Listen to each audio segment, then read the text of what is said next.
Good morning. Ladies and gentlemen, as your Chancellor, it is my pleasure to welcome you to the University of Virginia's College at Wise 2014 Commencement Ceremony. Please remain standing for the singing of the National Anthem, led by the Commencement Choir.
Please be seated.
The commencement ceremony is patterned after a ritual that has been repeated through the centuries of higher education throughout the world. The robes we wear and the symbols of the ceremony originated in the Middle Ages. The mace is the symbol of authority in the college. But the spirit of commencement is modern, always new, and always focused on the future, your futures. We are delighted that you are here as we celebrate our graduates' remarkable achievements. The University of Virginia Board of Visitors is the governing board of our college. The visitors guide and lead us as we strive to continue to grow and improve our college. Joining us today from the Board of Visitors is Mr. Marvin W. Gillum, Jr. Please stand and be recognized.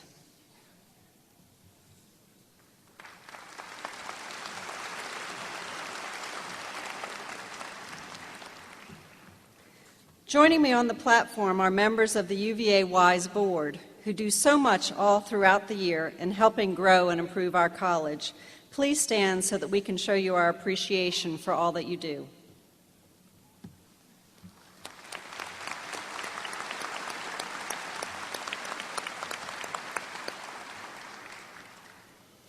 I'm pleased to introduce two other groups of dedicated volunteers who serve our college with enthusiasm and distinction.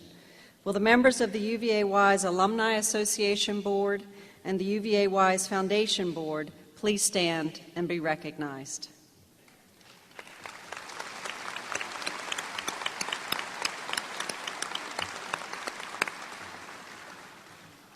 The college is also pleased to have special guests joining us today. Mr. Nick McDavid is representing Congressman Morgan Griffith.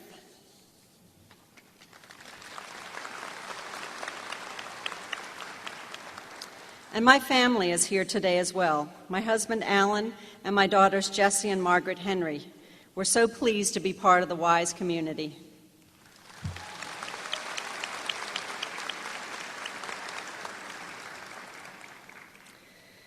The University of Virginia was a lifelong dream of Mr. Thomas Jefferson, the third President of the United States. The College at WISE is the university's only branch and is an extension of Mr. Jefferson's vision for higher education. UVA-Wise provides educational opportunity, economic development, and hope for a better future here in Southwest Virginia.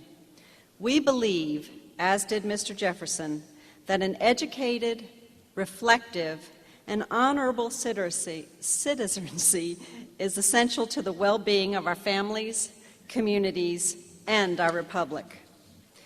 UVA-Wise is a public liberal arts college, and our goal is to prepare our students for successful careers, citizenship, and service.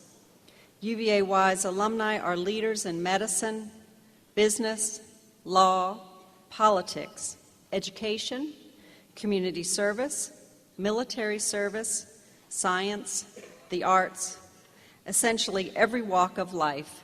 And you, the class of 2014, are well prepared to join them. You have a promising future ahead. You have choices to make and much work to do.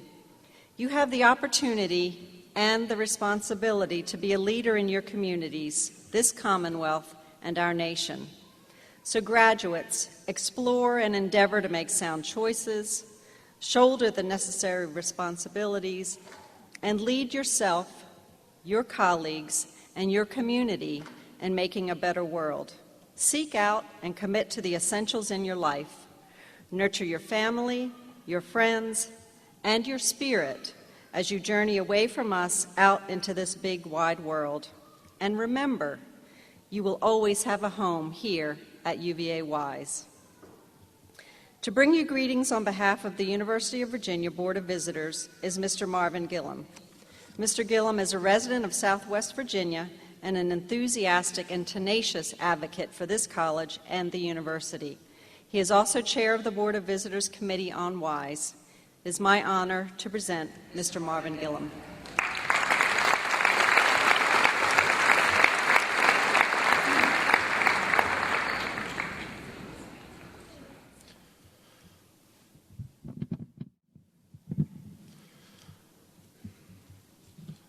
Distinguished members of the Platform Party, the College Board, the Class of 2014, ladies and gentlemen, I bring you greetings on behalf of the Board of Visitors of the University of Virginia, and we wish to extend our congratulations to the Class of 2014 for your significant accomplishments which we are recognizing here today. The Board of Visitors is thankful to the members of the faculty and the staff of the college for their efforts in working with talented young men and women of the graduating class to give them the tools to help start them on their career path and to help them realize their dreams. Terry Sullivan, the president of the university, was unable to attend today, but she asked me to read the following message. To the students who celebrate their graduation from the University of Virginia's College at Wise today, and to the families, faculty, and staff in attendance, I send greetings from Charlottesville. The university's founder, Thomas Jefferson, said, "I like the dreams of the future better than the dreams of the past." While we honor the distinguished histories of our institutions, we also dream of a great future. Our dreams for the future are embodied in the students who are graduating today. To the faculty and staff members, thank you for your teaching and supporting these students during their years of study. To the parents and family members, thank you for guiding your students through their younger years and helping them reach this important milestone in their lives. And to the students, good luck and best wishes as you celebrate your graduation today and as you begin a wonderful new phase of your lives in the company of educated men and women. On behalf of all my colleagues in Charlottesville, congratulations. Those are the words of Terry Sullivan. The Board of Visitors is proud of how this college has experienced a dramatic evolution from a small two-year college into the nationally recognized Institute of Higher Learning that it is today. There are many reasons for the growth and success of this college, but the true measure always comes back to you, the student.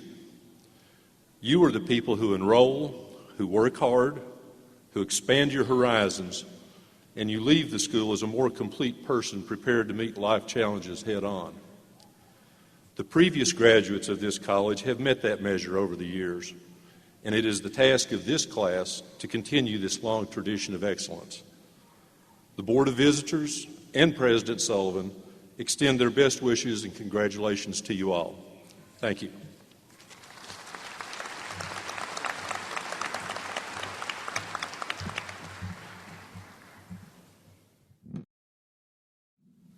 Thank you, Marvin.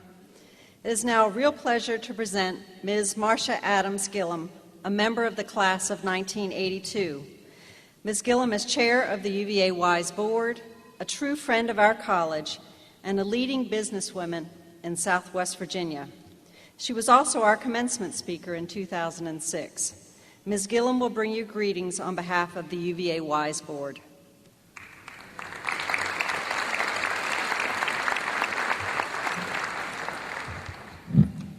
Mr. Gillum, Chancellor Henry, members of the Platform Party, fellow board members, guests, and most especially members of the class of 2014. I bring you greetings on this day on behalf of the University of Virginia's College at Wise Board. Our board of talented and devoted citizens is committed to supporting our college in its mission of student success and service to our region. We are so grateful to be with you, your families, and friends to share your joy as you celebrate this milestone. Graduates, I'd like to share a story that has some meaning to me. Once there was an elderly carpenter ready to retire. He told his employer, a house-building contractor, of his plans to retire so that he could have more time with his family. He would miss his carpentry work and the paycheck, of course, but knew it was time to move on. His boss, the contractor, told this carpenter that he was sad to see his good worker go, but asked the carpenter if he would build just one more house as a personal favor. The carpenter said yes, but as the project went on, his heart was not in his work.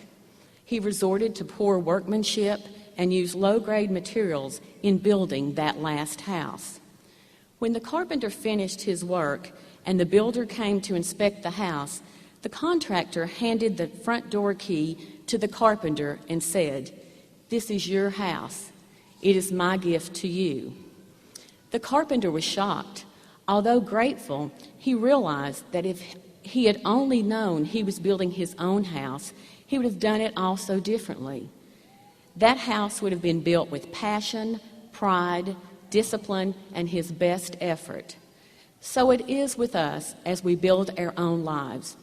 Sometimes we put less than our best effort. Then, with a shock, we realize that we have to live in that house, the house of life we built. and we know if we could do it over, we would do it much differently. Remember, you are carpenters. Each day you hammer a nail, place a board, or erect a wall. Your attitude and the choices you make today build the house you will live in tomorrow. So build it with pride, passion, commitment, and integrity. Graduates, congratulations on receiving your diploma today, and I wish you all good fortune as you work each day to build the best life ever. Godspeed.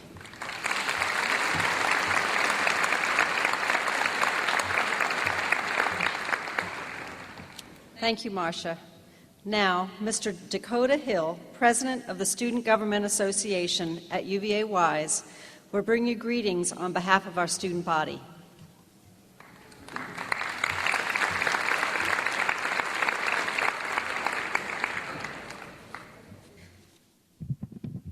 You didn't think I was going to come unprepared, did you? So, good morning and welcome to my Wise family and our guests and friends. Good morning to you all. All right, I'll take that. All right, so the whole point of today is to celebrate. Agree?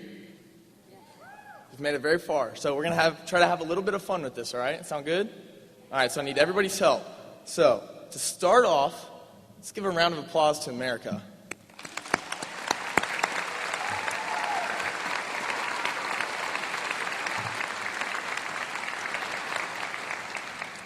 Now that I've taken the pressure off me, I'll go ahead and get started. So, welcome family members and friends of graduates for coming today to share such a miraculous celebration in the life of our friends we know to be the wisest of 2014. We thank you from the bottom of our hearts for partaking in this day with us. As Chancellor Henry said, my name is Dakota Ray Hill, and it is with my greatest honor to be able to be here today and speak in front of undoubtedly the most amazing men and women I have ever known, the class of 2014.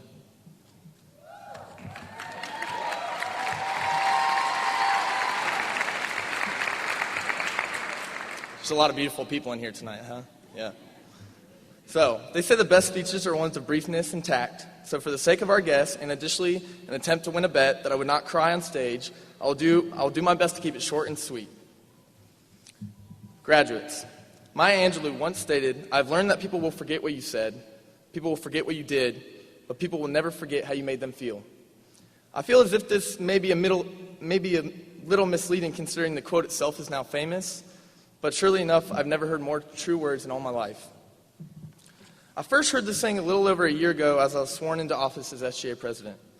People would always ask me, well, what do you want your legacy to be when it comes time to graduate? Or what accomplishment do you always want to be remembered for? It's a question many of us constantly battle as the next step in life always seems to approach quicker and quicker. In your time here at UVA-Wise, graduates, there's no doubt that you all have solved this task and left your legacy. Whether it be graduating with honors, winning an NCAA softball tournament,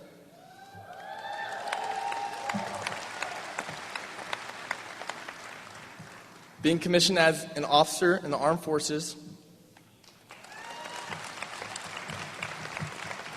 for some, finding a soulmate, or surviving the nursing program, making a life best friend, or gaining a plethora of new brothers and sisters. You all have exceeded in what you have done, and it's for that reason that we are here today. Now, with no disrespect to these great endeavors and the completion of your degrees, beyond all of these successes, there is something more than just a piece of paper or trophy. It's not about what you have said or done in the process of your undergraduate career, but rather how you have touched others' lives in the process. For that truly is how to graduate successfully, not only here at UVA-Wise, but in your daily lives from here on out. Live with compassion. I repeat that, live with compassion. For others and for yourself, and only then will the world's treasures always reward you. Graduates, please remember the friendships and support of those sitting with you today that have led you to success over the last few years. Your friends and family alike are surely extremely proud of you. You cannot imagine the sense of relief they are experiencing as they will watch you walk across this stage today. So stating that, this would be the most opportune time to ask for money. Just kidding, parents. You can just give it to them without asking. But in all seriousness, my friends and my family, today is about the celebration of not just today's graduation, but of the milestones you have achieved in all your life. Whether you're 19 or 55 today, as you adjust your tassel, each and every one of you have come a long way to be here. From your first steps as an infant, to your first bike ride, that first kiss we always remember, learning to drive, your first heartbreak. You didn't think you'd survive that, huh? Or high school graduation, and now today, as an accomplished and bona fide student of the University of Virginia's College at Wise. You have risen above the challenging obstacles of life, and you are now headed for the stars. But there's much more to come, my friends. Great moments lie ahead for all of you. However, it is important that you must know that there will always be days of peril and trial that will test your mind and heart, for which has carried you so far already. It's crucial during these times to remember that life is only 10% what happens to you and 90% how you react to it. Most trials in life are beyond your control, although know that the outcome is not. So when faced with life's test, remember this day. Remember the emotion and the feeling of all the support, compassion, and willpower that has led you to this moment, your dream of completing a college education. If there's anything you remember from this day years from now, it should be no words of mine, but rather the feeling of achievement and great honors. Carry this emotion close to you, wherever your path may take you, and you shall always rise above life's obstacles. So class of 2014, I thank you very much for the memories and opportunity to serve you as your SGA president this past year. I cannot think of a more incredible group of future leaders and friends to share my time here in Wise with. So here's to you, my classmates, my friends, and now my family. Remember to always love deeply and give willingly both in spirit and friendship. For if you do this, your name shall forever never be forgotten amongst those that are touched by your journey. Almost done. Be both beautiful and courageous, my friends, because now as an alumni of the University of Virginia's College at Wise, you are just that.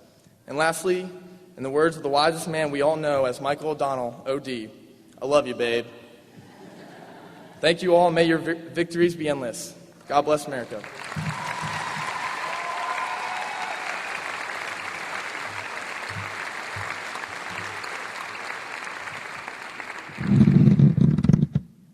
Thank you, Dakota. It's now my pleasure to introduce Brett Hall, who is the honorary class speaker for the class of 2014. Brett is from Coburn, Virginia, a government major. His career goal is to become an attorney. Brett has excelled academically while at UVa-Wise, as evidenced by his acceptance to 7 different law schools, which is quite an achievement.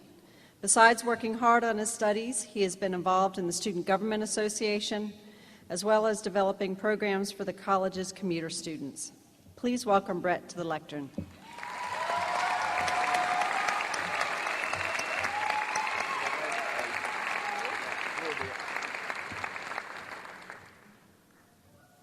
Can y'all see me over his podium?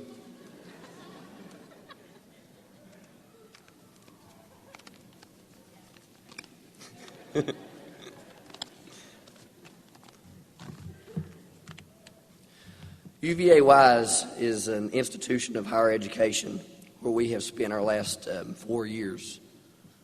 Well, actually, Tyler Adams just reminded me that some of us stay a little bit longer than we're supposed to. At any rate, it's a 4-year institution that focuses on bettering our scholastic knowledge and expanding our mind capacities. Many of you have worked hard at outside jobs to support yourself financially, while the rest of us have relied heavily upon family members to foot our bill. At any rate, while reflecting upon the last 4 years here at UVA-Wise, I began to collaborate a list of everything that I had learned that had made a big impression on my life. I think it's only necessary not only to share those life lessons with you, but to share them with all these dear family members who have not been here personally to see the benefits we students have received for this glorious diploma that we have paid so much for. The top 5 lessons that I came up with are as follows. Number 1, safety first.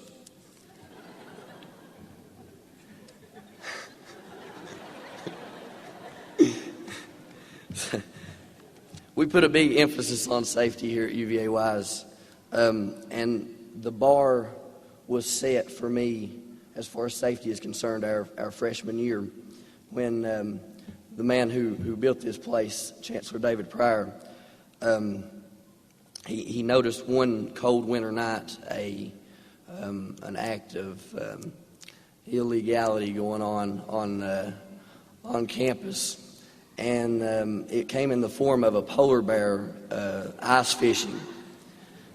Who would have thought that would ever happen, right? So Chancellor Pryor erred on the side of safety by first and foremost not forgetting his canoe as he went out onto the ice to capture the perpetrator.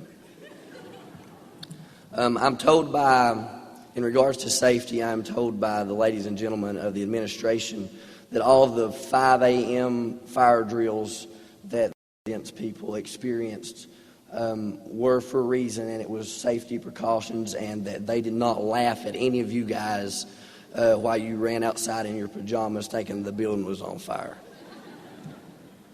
Believe it if you want, that's what they said. I noticed where our emphasis on safety came from when I get all of the mass texts from, as Garrett Sheldon would call it, our branch college in Charlottesville. They send us the mass texts about some kind of robbery happened on some road none of us have ever heard of. And what I really can't understand is why they've never told us to hunker down.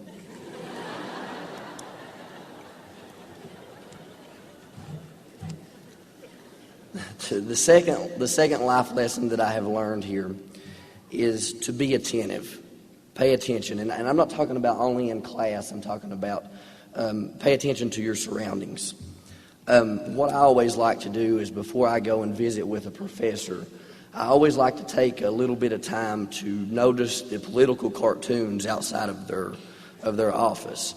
It's nothing for me to go into Dr. Sheldon or Dr. Krause's office and be a diehard Republican and maybe go down the hall to Dr. Withen's class and be a little bit of a Democrat.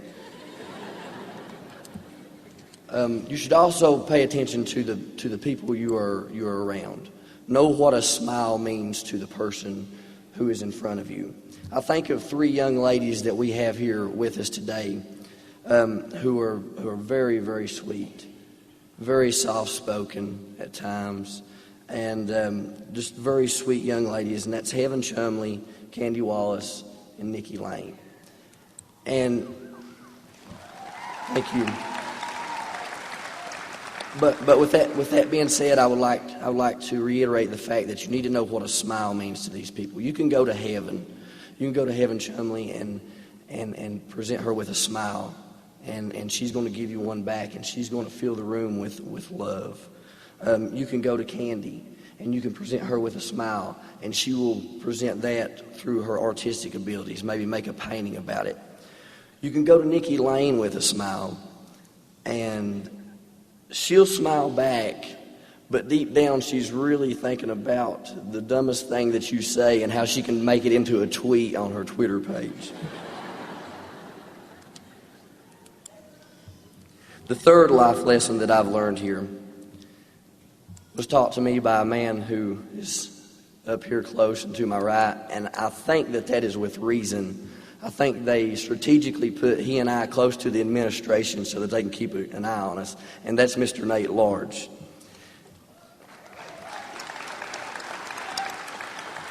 And Nate taught me a very important lesson about life, and it's this. It ain't what you wear, it's how you wear it. For example, this is the only day that I can remember in the past 4 years that the administration has invited our entire family and friends and very important people in the community. And what do? They dress us in silk kimonos, put a piece of cardboard on top of our heads, and ask all these guys to take us seriously. And they do. I also, thinking about this lesson, I think about a guy that has been close to me in my life. And he's a little short white guy, and he's got really thick red facial hair, really pale, kind of guy, and you see him and you say, well, he may not be much, but then he's got this confidence about him that is unfaltering, and that man is Yosemite Sam, but Pate Davis runs a close second to him. So from Graham Siegfried's own line of fraternity clothing, to Bo Endine's tie collection, and to Paul Melson's hair, just remember, it's not what you wear, it's how you wear it.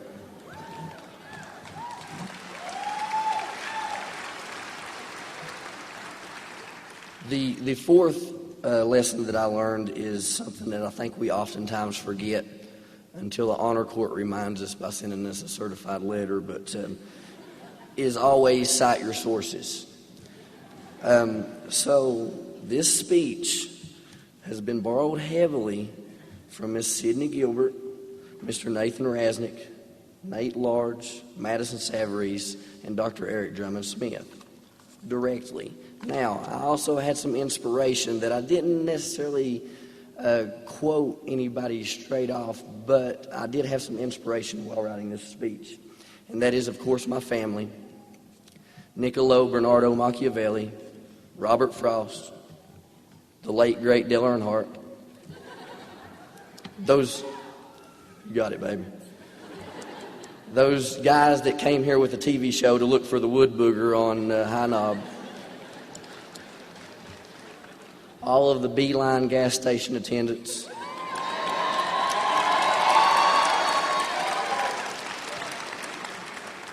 A young man who's not graduating with us, but who is in the room with us today, Mr. Brandon Aird, and I have full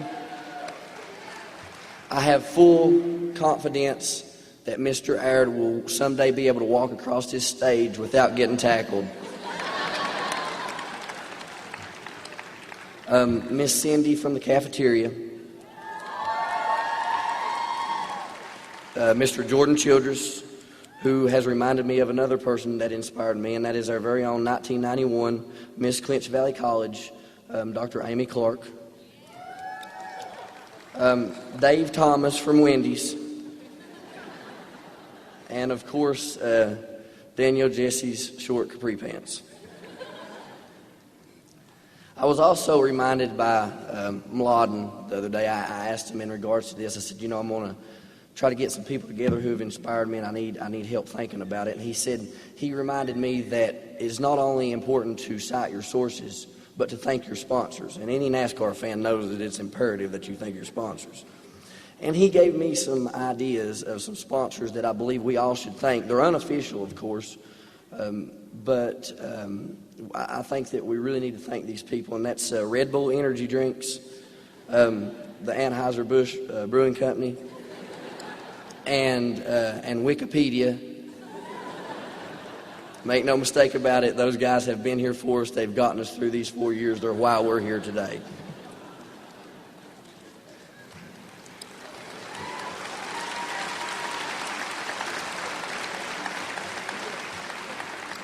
And the fifth and final life lesson that I've learned, I actually learned before I came here, but it really has been reiterated through the years here, and that is treasure your tomorrows. And I've prepared you guys something that I wrote here yesterday. Tomorrow is a term that can be used many ways. It can be big, small, busy, or wasted. It can be viewed as just another day. Tomorrow can be a unit in the measure of time. Though there are many more for us to see, we are always one day behind. Tomorrow is precious, promised it cannot be. It is never really certain how many tomorrows we may see. So take advantage of your tomorrows in the future to better your past, for we never know which tomorrow may very well be our last. We came to this place on a tomorrow that followed high school. Today is a tomorrow that we only dreamed could come true. Thank you all for your efforts here, your blood, your sweat, your tears, for you have granted an easier tomorrow for the future Highland Cavaliers. Thank you all. God bless you. Thank you for everything that you've done for this institution and being a part of everyone's life here today. Congratulations.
Thank you, choir members and Director Michael Cox, for that beautiful performance.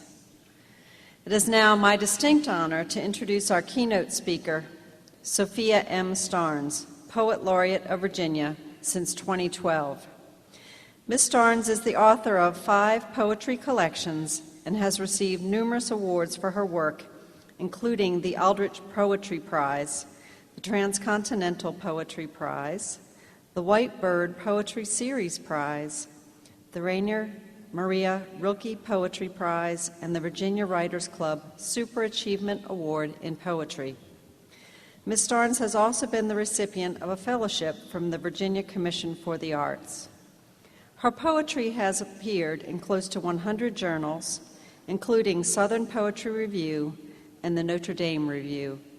Besides her duties as Poet Laureate of Virginia, Ms. Starnes is the poetry editor and poetry book review editor for the Anglican Theological Review. Ms. Starnes' latest book is The Nearest Poem Anthology, a collection of favorite poems from people throughout Virginia, poems kept close by to inspire, enlighten, comfort, and delight. I was honored to contribute to this anthology and have found several new poems that became my new nearest poem. As a very special gift to the class of 2014, the Napoleon Hill Foundation is providing a copy of Ms. Starnes' The Nearest Poem Anthology to each of you, which you will receive at the end of our commencement exercises. This is a very generous gift from the Napoleon Hill Foundation, and I know you will join me in thanking Don Green and the Napoleon Hill Foundation Board. Ms. Starnes lives in Williamsburg with her husband, Bill. In 2012, the Starnes established the William H. Starnes Jr. and Sophia M. Starnes Scholarship. Mr. Starnes also helped establish a scholarship here for his alma mater, the Thomas Walker High School Class of 1950 Scholarship. Please join me in welcoming Ms. Starnes to the lectern.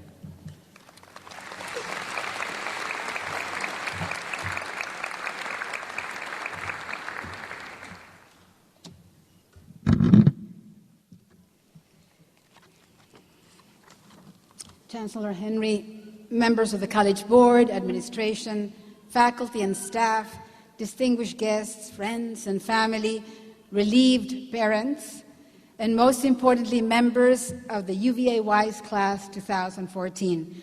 Good morning, everyone. And I don't need to tell you what a magnificent morning it is, even if it was thundering outside. Today, good morning is not a wish, it is an affirmation. When Chancellor Henry was kind enough to invite me to speak to you today, I was thrilled and I was also a little daunted. This is not a task to take lightly. My only consolation is that with all the excitement, you will probably not remember anything that I will tell you today in a few years. But even so, Albert Einstein once said, "Education is what remains after one has forgotten everything one has learned in school." Perhaps I might hope that something of value will remain as an echo in your life long after you've forgotten my specific remarks. Now, when preparing for this talk, the most natural thing for me to do would have been to go back to my own commencement experience. Unfortunately, I never had a graduation ceremony, not in high school and not in college. Now, before you think I'm some kind of feminine version of Bill Gates without a college degree but a hefty portfolio, I should clarify, I grew up in the Philippines at a time of political turmoil. 3 months before I was to graduate from high school, the presidential palace was assaulted, there were clashes in the streets, and rumors abounded that martial law was about to be declared. So my parents, who were worried about our safety, decided to take the family out of the country. In a matter of weeks, we packed whatever we could take with us, we sold what we could not, and we boarded an Alitalia flight to Spain. It was February. My graduation was scheduled for March. Obviously, I was not going to be there. However, I had met the academic requirements, so several months later, a diploma arrived at our apartment in Madrid. I remember looking at it as if it belonged to someone else. I had finished high school, and I was glad, but there was no special day to remember. There were no speech, no partying with friends, nothing. Just a hollow place where that celebration would have occurred. Okay, then came college. Well, surely I would get something there. Well, Spain has no tradition of commencement exercises. After our final exams, everyone went their separate ways. We would each return to the university, get a little slip of paper that had your grade for each subject that you had. So when I got the final slip of paper and I saw that I had passed, I knew I had graduated. I remember I sat on the steps of the building of the Department of Philosophy and Letters, and I looked at a clear blue sky, and the opportunities were as wide as that sky, it seemed, and as unknown. But again, there was no speeches, no inspiring words, no photos, no parties, just a slip of paper in my hand. I have never reconciled myself fully to the absence of some ceremony to mark those moments. So today is special for me. With your permission, I will graduate with you. After all, I also have a robe. So in my mind, I won't be just here. I will be with you there, looking up expectantly, perhaps teasing a friend, trying to look serious or not trying to look serious. And then I would ask again, what would I want to hear? What could someone have told me that would have made a difference? A commencement speaker cannot see the future. No one could have told me that when I left Spain for a new country, my love for my American husband would become a love for his country, which is now mine. No one could have foreseen that many years of a generous share of rejections, journal rejections, would yield this moment when I become a kind of ambassador for poetry for Virginia, my home state, which has been so kind and generous to me. Would it have helped me to know a little bit about the future? Sometimes it's tempting to want a glimpse, especially in search of encouragement when we are faced with an enormous challenge, the prospect of failure, the inevitability of a change. But we all know what a folly that would be. Only from the unknowing can we grow into knowing. Only by figuring out the how and the why of our lives day by day can we figure out who we are. Only through journeying do we understand our destination. As the Spanish poet Antonio Machado once wrote, "Wanderer, there is no path, you lay a path in walking." So I come back to my question, what is the one thing perhaps that a commencement speaker could have told me? Well, I wish I had known this.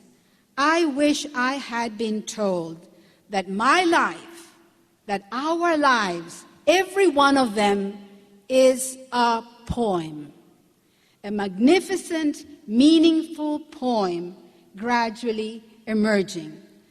I wish I had been told that every day I lived was a verse, that every thought I had was a word in that verse, that every decision I made was the start of a new stanza.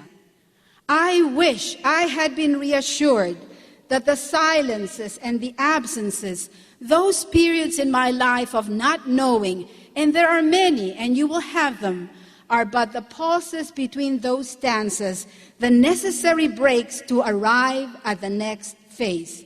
This is what occurs in every one of our lives. This is occurring right now in your life. You are a poem being written. This is not just a play of words, something a poet might believe. This is real. This is as real as this day is real as your hands and feet are real as the thoughts in your head and the emotion in your heart. And with the words of the poet Robert Frost, I will try to show you why. I will focus only on 4 things from a letter that Robert Frost wrote to a friend, Louis Untermeyer. In that letter he said, "A poem begins as a lump in the throat, a sense of wrong, a homesickness, and a love sickness." Let me say those again. A lump in the throat, a sense of wrong, a homesickness, and a love sickness. These are not only elements of poetry, they are the makings of a life. When we left the Philippines, I was 16 years old, as I mentioned earlier. I thought our leaving was very exciting. A new life, a new place, new people to meet. I had no time to be sad. What's more, and I'm really ashamed to admit it, I didn't stop to consider how difficult this moment was for my parents, the severing of ties, the uncertainty of the future. A few days before we were scheduled to leave the country, we had a house sale. We rented the house, so it was just the things inside. We attached sticky price tags on chairs and tables and books and lamps. I thought of the notebooks of my writing that I had and a doll that I had tucked away in a suitcase, and I didn't care. I didn't need any of the other stuff. My 11-year-old brother had to leave his comic books, and he had piled them in a corner. Superman, Flash Gordon, Captain America. They had to go. At 9 a.m. sharp, we opened the doors of the house, and lots of people swarmed in. A young man went straight for the comic books. And I remember my mother was standing in one corner. She saw him, and she heard my brother stifle a sigh, looking at those comic books. Quickly, in a half-whisper, she went to him. She said, "Which one do you want to keep?" He said, "Superman." In a half voice, "Superman." So she went and very quickly picked up one comic book and took it to him before the young man could scoop it up. I will never forget that moment. It seemed so trivial in a big scheme of things, but so meaningful. Something caught in my throat. I was struck by the painful beauty of the scene, a beauty that resided in my mother's love for her son and the frustration she must have felt at not being able to give him more than just that one comic book that afternoon. Suddenly, the scales fell from my eyes, and I saw. All of you have had and will have your own lump in the throat moments. Those moments when life will stand still before you, catch you by the throat, and urge you to look closely and to remember. Remember the beauty of this instant, its possibility, its regret. Remember the intensity with which it struck you. This is the substance of life. This is its essence. Take care of it. Measure every other moment against it to discover its worth. And then Robert Frost moves on to the next thing, a sense of wrong. Why a sense of wrong? How does a sense of wrong usher a life? The world you are entering in is far from good. It is far from joyful, far from harmonious or loving or peaceful. In many instances, it is not just and it is not kind. As a Hungarian proverb says, Adam ate the apple and our teeth still ache. We live in an aching world. But think about this.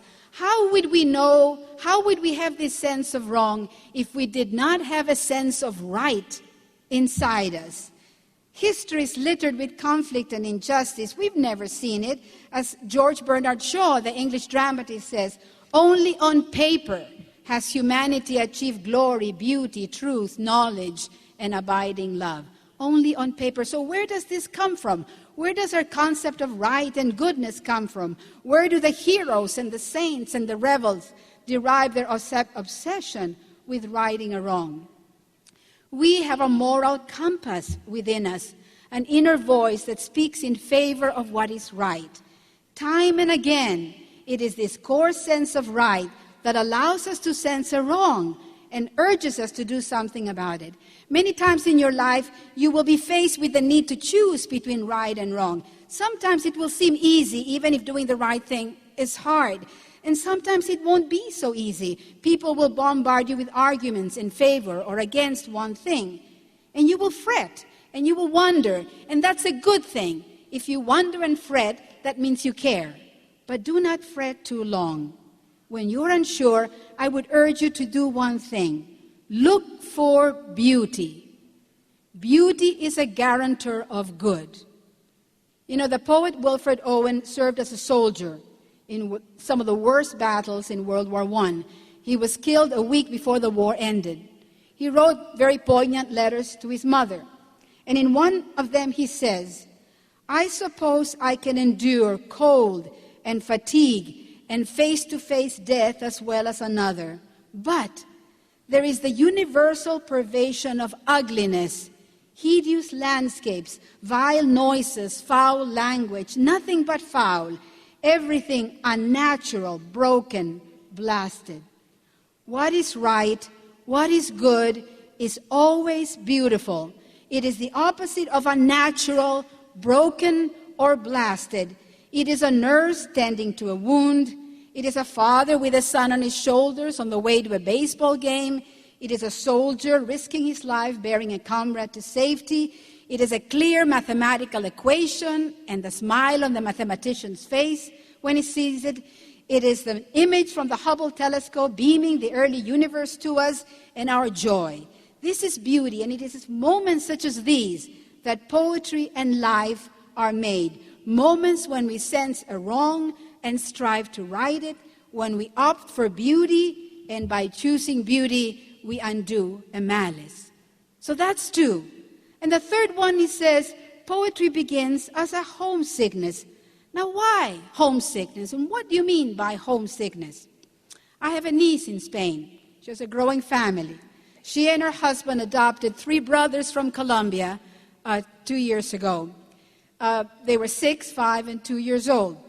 On the older brother's birthday, first birthday in his new home, my niece asked him what he would like to eat. This is something we did in our families. If it's your birthday, you can choose the menu. The 364 days, you just put up with whatever they give you. But that day, you choose your menu. So she asked him, and he said, I'd like huevos pericos, scrambled eggs. Then he paused, and he added, my other mother used to make them. I can imagine how my niece must have felt at the beginning, but then she said, she asked him to describe the dish. Well, how is it made? And then she went online and she got the recipe, and she found out that it was served with arepas, which is a Colombian bread. And so she made it with her son, and they both ate the meal. And he was thrilled. The home he thought he'd lost had not disappeared completely. Now, many of you may have not gone far from home, perhaps. You had the foresight to be born in the tri-state area, so you could come to this wonderful school and with these excellent professors amid these gorgeous mountains. But after college, you would probably, or many of you would probably move to other places, other parts of the state, other part of the country, other countries. And the move will be exciting, and you will forget the homesickness for a while. But then something will call you back, like that dish called Alejandro, my grandnephew, back.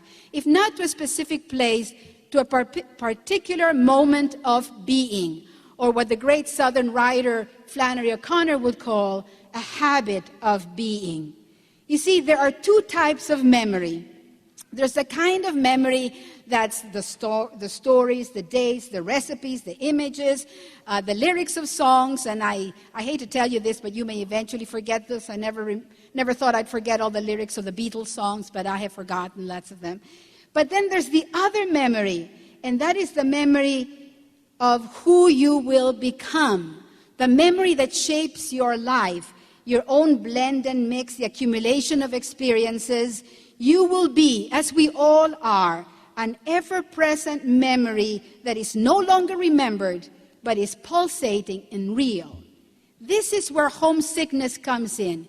You must always remain homesick for that person whenever you're pulled apart by influences of all kinds, some good, some not so good, as you will be. We all grow, we all change, that's the way it should be. But change would not be change if nothing remained of the original.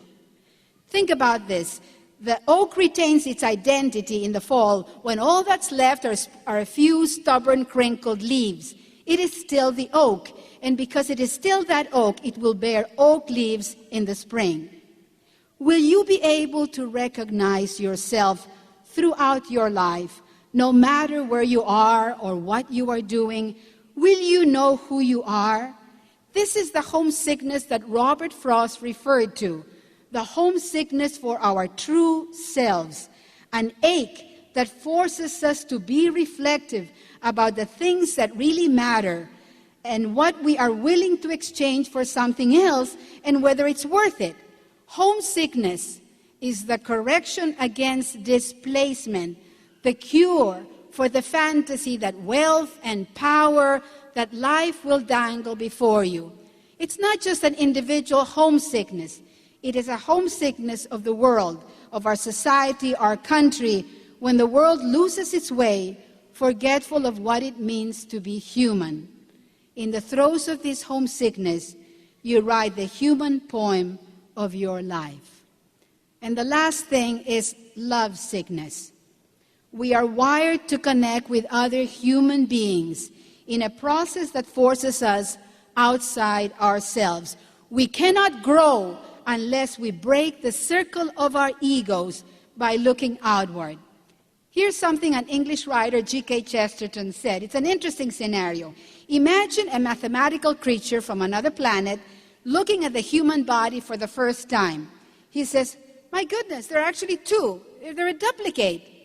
The right resembles the left. There's a hand in the right, there's a hand in the left, there's 1 foot on the right, 1 foot on the left, five fingers, 5 toes, 2 nostrils, 2 ears, even the brain has 2 lobes. And then he goes and picks up the heart. But when he goes in search of the other heart where he thinks it should be, it's not there. When he thinks he can say, aha, I've got it, he is wrong. This paradox, this quirk of Chesterton, is a very good metaphor for what it means to be human, for our most basic need for human contact. Perhaps we have only one heart because we are meant to go in search of the other outside ourselves. No amount of success or power will cure this love sickness that afflicts us all. And it is a blessed affliction. It reminds us that we are made for relationships, that our happiness lies in loving and in being loved. So these are the things I wish for you on this momentous day. A catch in your throat, that is the experience of intense goodness and beauty that will cause you to evaluate everything you do in its light. A sense of wrong, that is the awareness that is right, of what is right, which will allow you to recognize the world's ills and urge you to do something about them. A homesickness, that is the ability to keep in touch with the person you are, your roots and your core values. And a love sickness, the need and desire to embrace others, to enlarge your heart and mind through the hearts and minds of your fellow human beings. I cannot guarantee that this will make you wise. It usually takes a whole life for that, but I am sure without any doubt that they will make you happy. So Godspeed then, wherever life takes you, or better still, wherever you take your life, in search of beauty, sensitive to what is right, always faithful to yourself, bearing your bold, embracing hearts. Congratulations.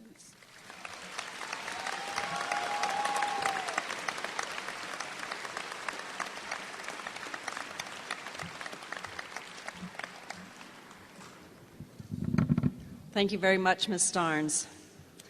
And now, the moment we've all been waiting for, it is my pleasure to call upon... Go ahead.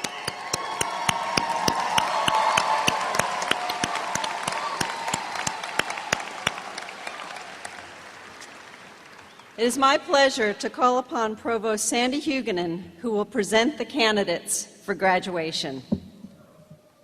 Ms. Starnes, would you come forward and add your congratulations to the graduates? I will also ask Larry J. McReynolds, President of the Alumni Association, to assist us, and Dean Amelia Harris and Faculty Senate Chair Chris Scalia to join us in greeting the graduates. Will the faculty marshals please come forward and lead the candidates for graduation to the stage to receive their baccalaureate degrees?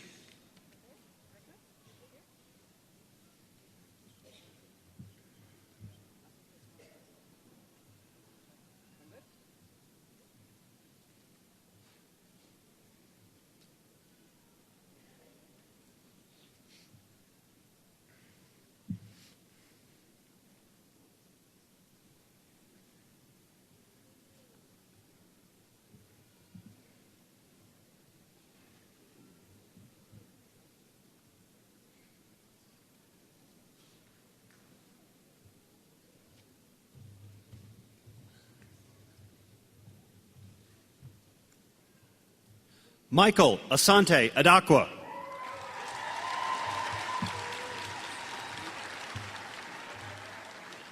Graduating cum laude, Kimberly Ann Adams.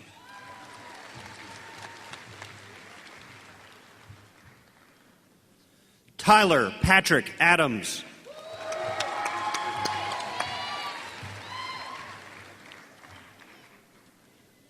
Jonathan Michael Adger.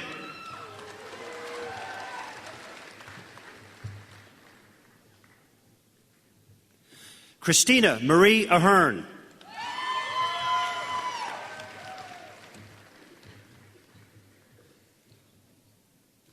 Graduating cum laude, Amy Diane Aldridge.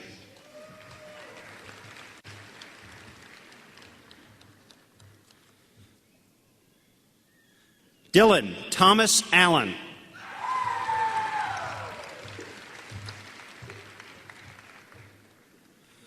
Stephen Martin Allen.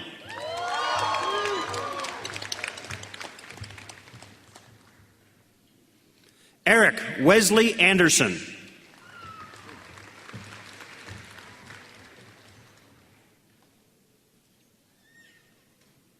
Carly Ann Abrahamian.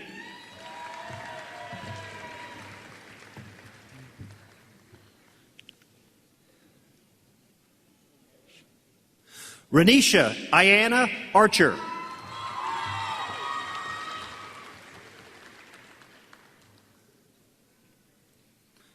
Graduating magna cum laude, Jackson Barkley Austin.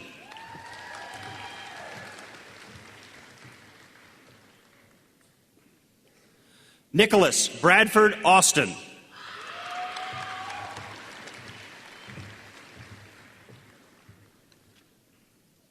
Brandy Evelyn Bailey.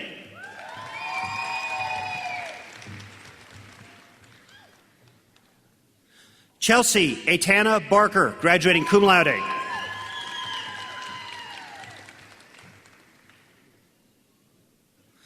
Caitlin Kathleen Barnett.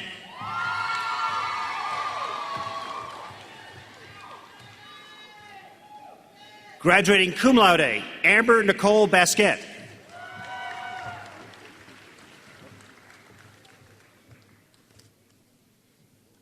Daniel McClure Bates.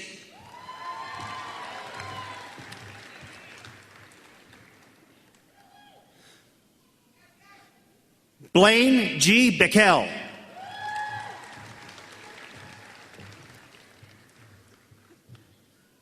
Colleen Rachel Bishop.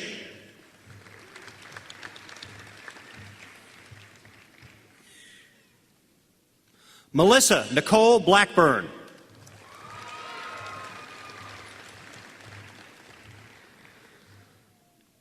Graduating Peak Honors, Mandy Jade Blankenship.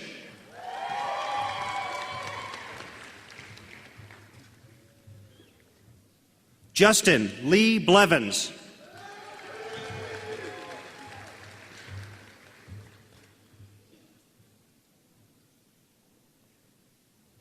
William Richard Blevins.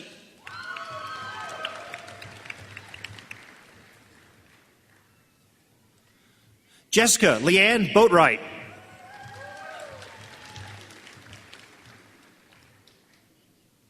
Cody Dell Boggs.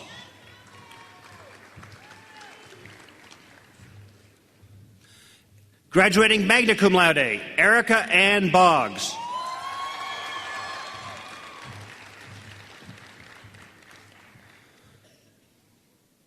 Mladen Bogicevic.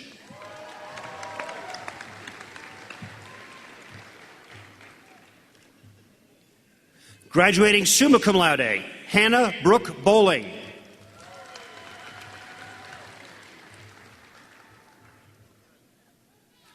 Jessica Renee Bowling.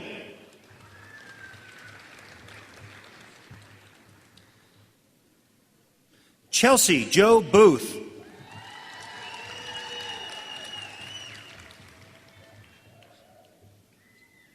Catherine Marie Boucher.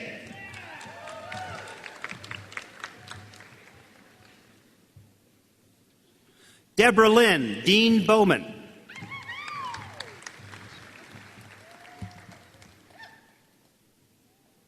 Kaylin Julia Brewer.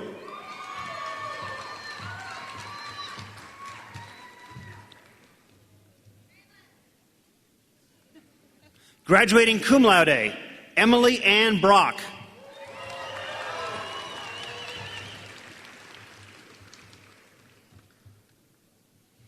David Allen Brooks.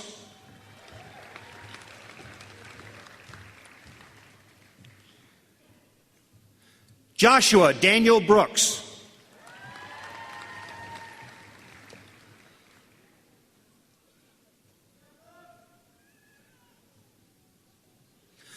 Katie Beth Brooks.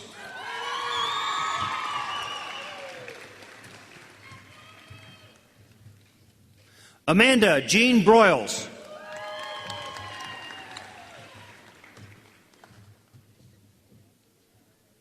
Graduating cum laude and with peak honors, Taylor Andrew Bryan.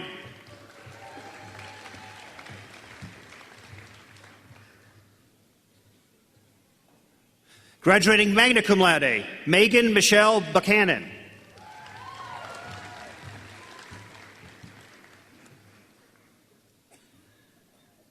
Graduating magna cum laude, Zachary Allen Cantor.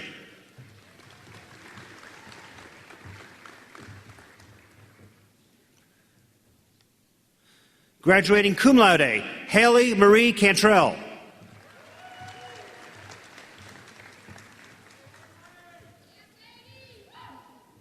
Rachel Catherine Carson.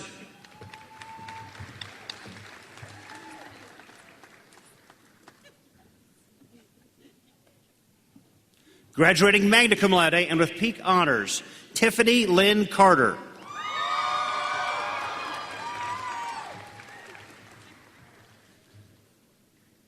Graduating magna cum laude, Megan Lindsay Castell.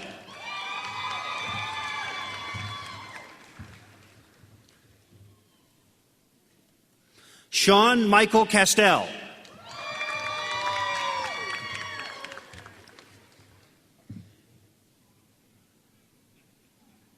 Ross Everett Chapman.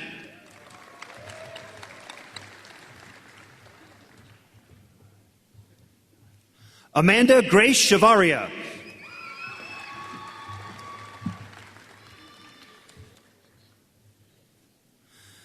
Layla Shepadu Camlock.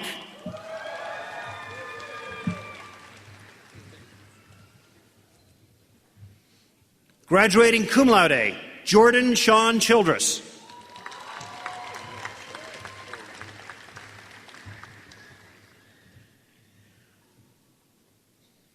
Patrick Ross Childress. We give up.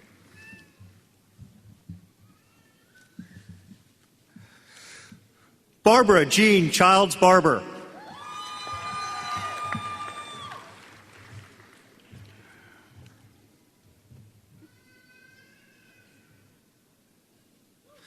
Assad A. Chauhan.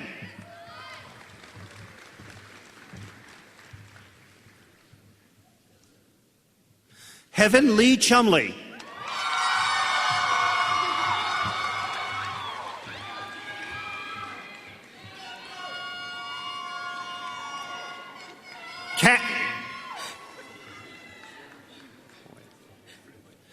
Cassie Marie Clack.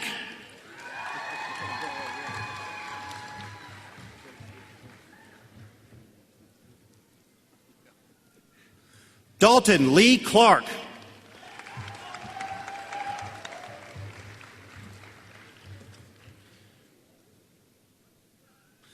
Eugene Franklin Clark III.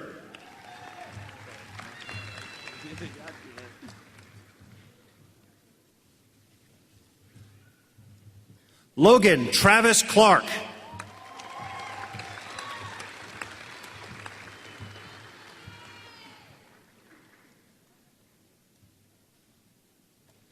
Tanya Ann Clark.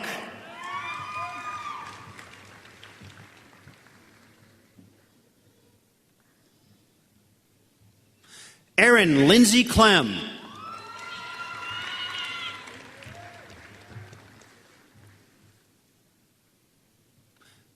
Graduating cum laude, Chelsea Marie Klusman.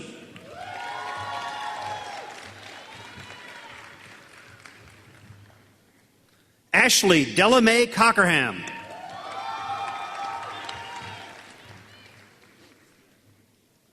Graduating cum laude, Ethan Chase Collins.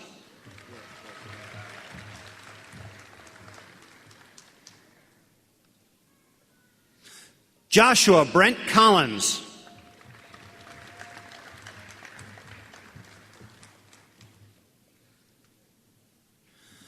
Brandy Nicole Cook.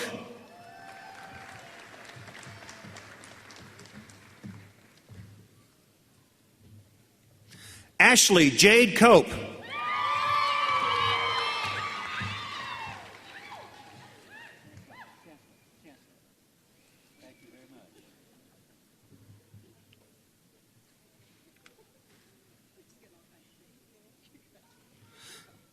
Kyle Allen Corbett.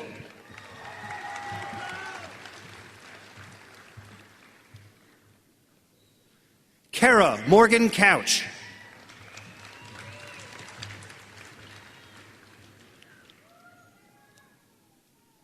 Eric Michael Craighead.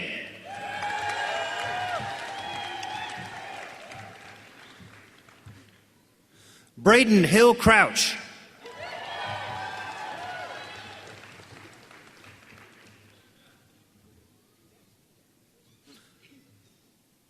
Megan Elizabeth Crumley.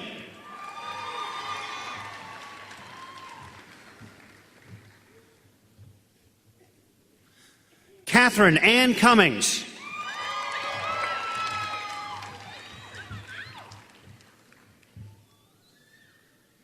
Paik Levi Davis.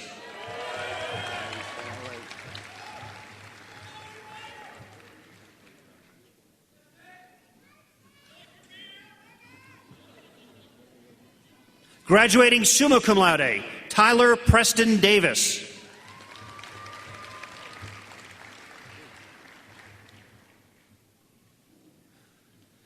Christian Ramsey Dijonette.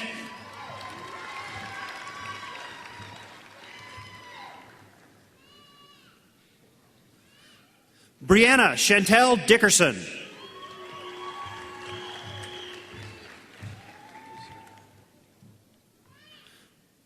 Richard Jerome Dix, Jr.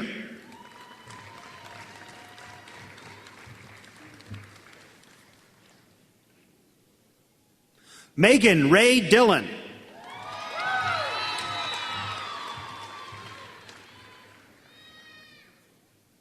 Chelsea Renee Dillman.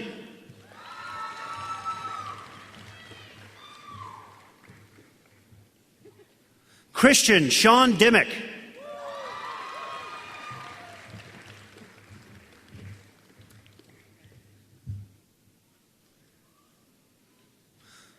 Juliana Rochelle Dingledine.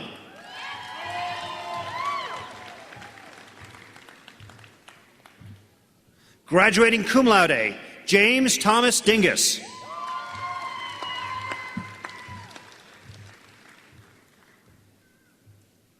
Blake Andrew Duffy.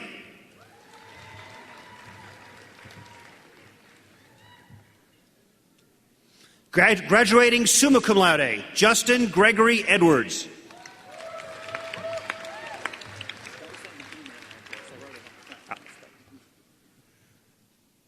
Robert Lee Ending.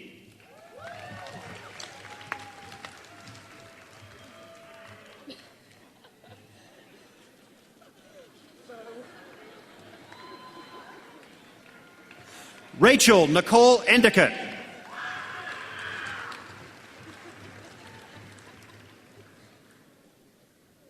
Graduating summa cum laude, Dustin Glenn Farrell.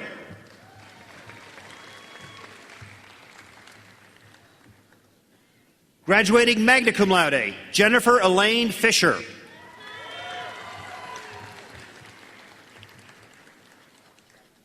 Sharonica Evelma Ford.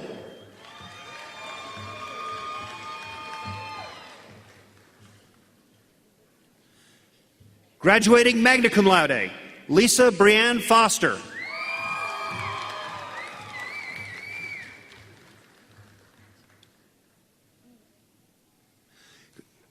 Christian Brooke Frigley.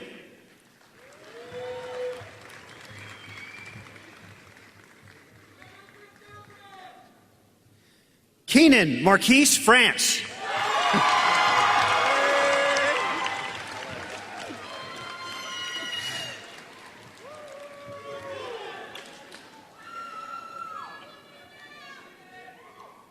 Cloyd Gaffney.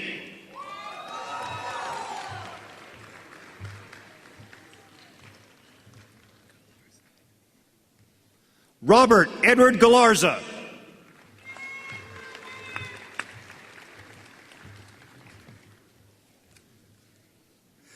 Graduating magna cum laude, Matthew Todd Gallion.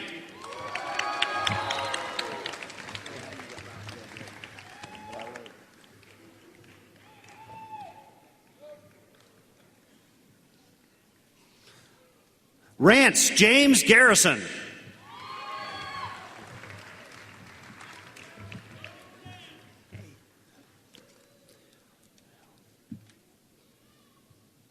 Siobhan Michelle Gatling.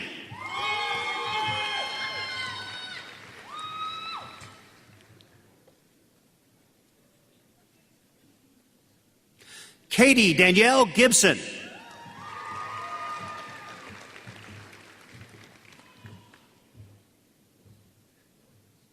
Graduating cum laude, Sydney Brooke Gilbert.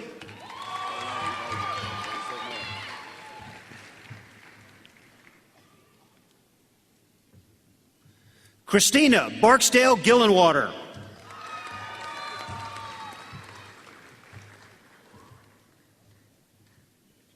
Graduating magna cum laude, Tyler Gilmore Graham.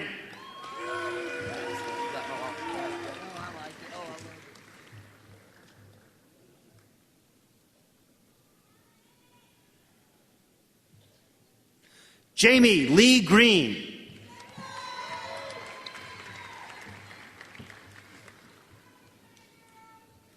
Allison Joanne Gross.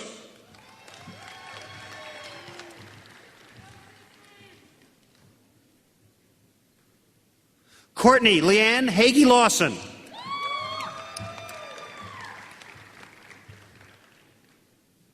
Erin Danielle Haynes.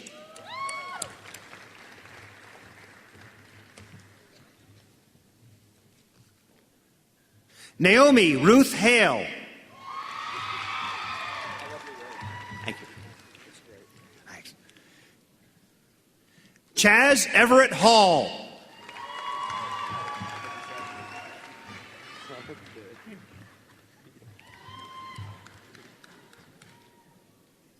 Graduating magna cum laude, Kinsey Lee Hall.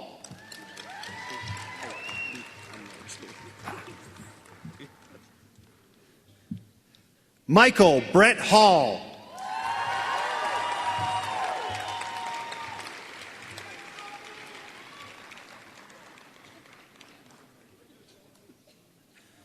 Jennifer Ann Hartnett.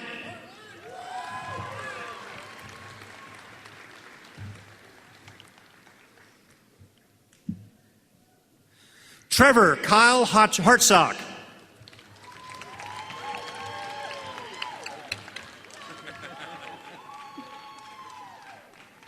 David Kenneth Harvey.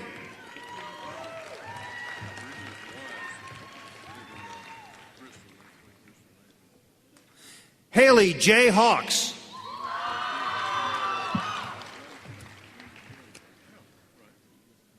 Rachel Elaine Hawks.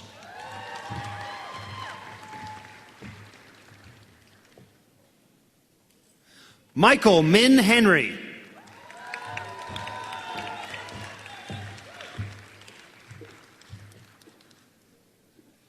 Andrea Kristen Hensley.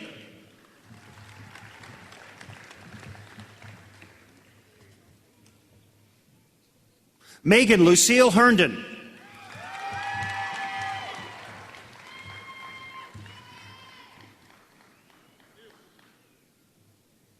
Dallas Fletcher Heilman.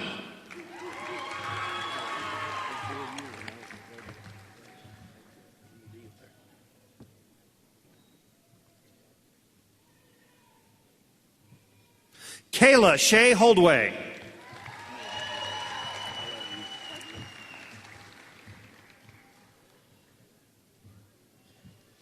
Joshua Dean Hooper.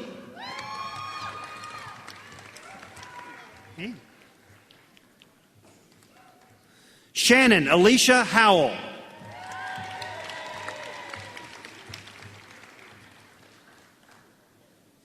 Sarah Renee Howington.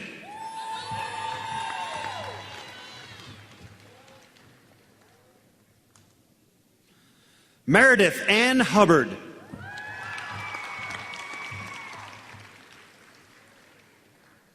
Tiffany Jade Hubbard.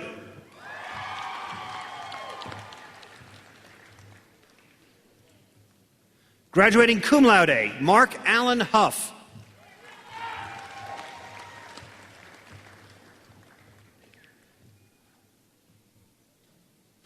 Tammy Lou Huff.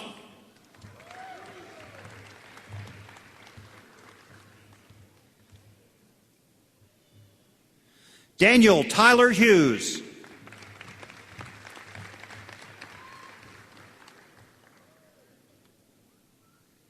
Jordan Alexander Hughes.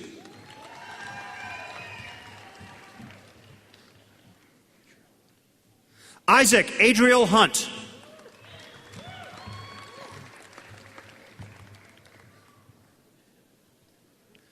Canute Bud Valentine Ireland.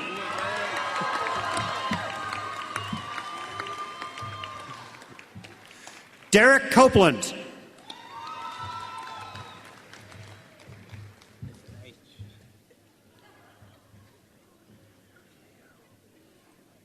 Mario Alberto Jaramillo Avila.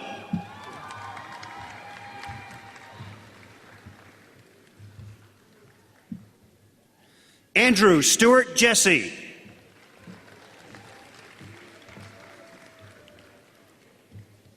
Graduating cum laude, Danielle Lauren Jesse.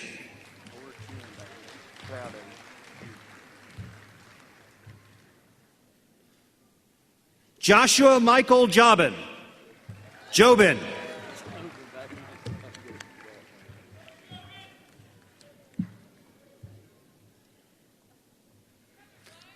Annette Cabia.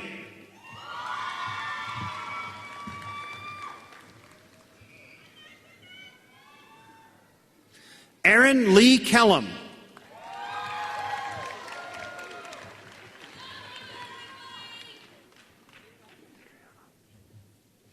Andriana Jade Kilgore, graduate magna cum laude.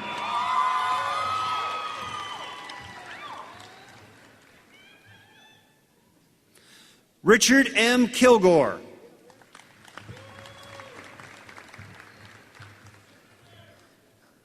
Cassie Brianna Kirby.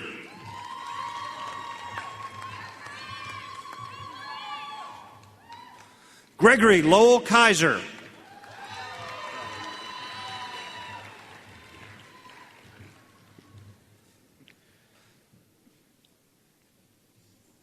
Graduating cum laude, Rebecca Nicole Lane.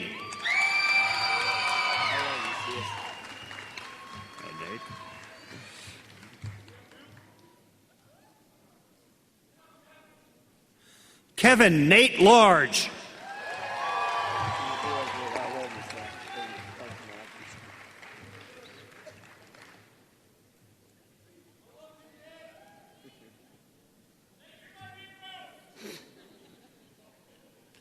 Charity Lace Lawson.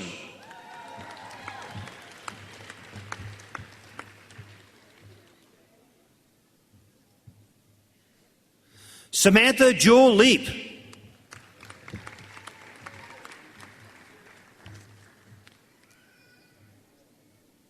Keith Edward Linville.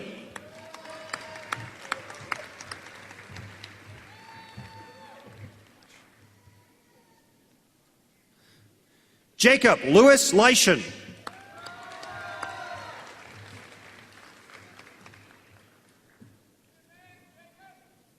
Ethan Bradley Little.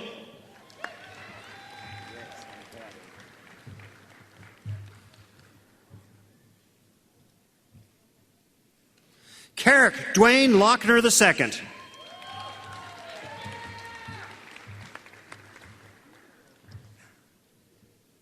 Graduating magna cum laude, Darrell Blaine Long.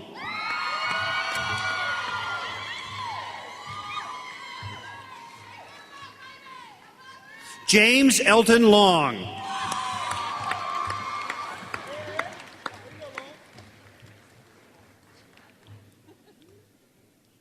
Graduating magna cum laude, Seth Allen Looney.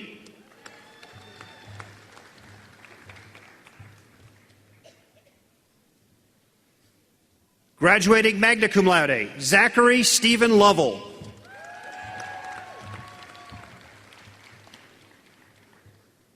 Clinton Jarrett Lowe.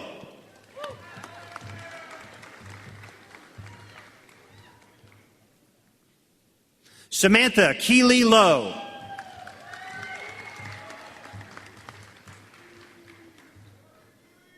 Sebastian Morrow.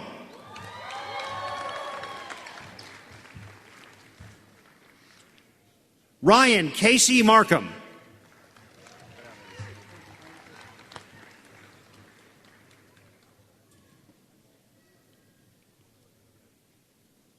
Chelsea Victoria Marshall.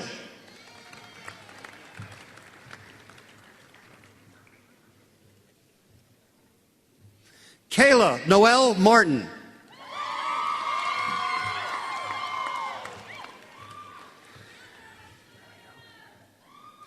Abigail Lee Mason.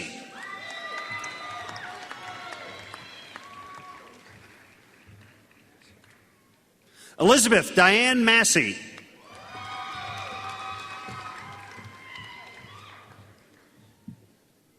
William Thomas Mayo.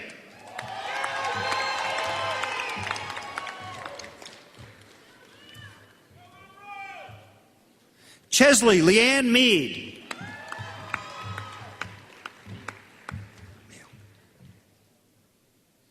Eric Christopher Meal.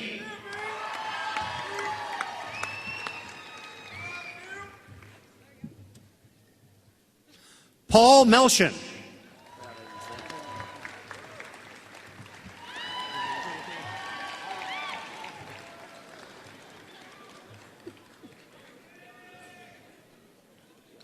Walter Edward Mickey.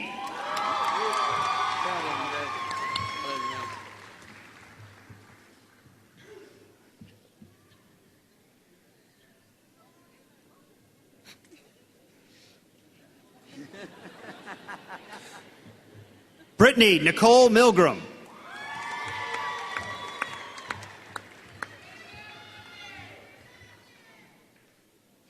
Andrew Britton Milwee.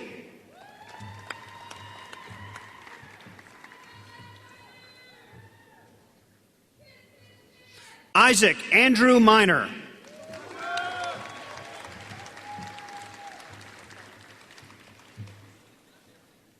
Graduating magna cum laude, Amy Lynn Montgomery.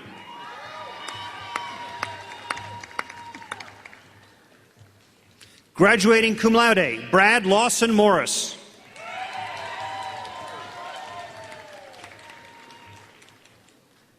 Graduating summa cum laude, Jacqueline Nicole Morrison.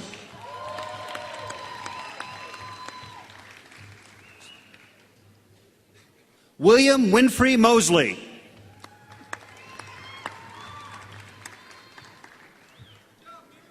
Brody Oliver Mullins.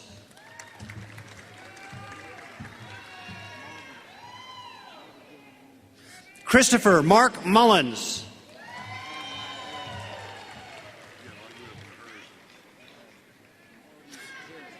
Graduating magna cum laude, Gentry Lee Mullins.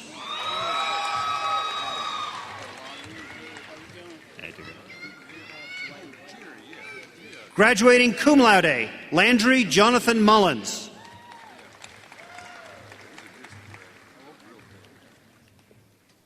Marcy Aaron Mullins.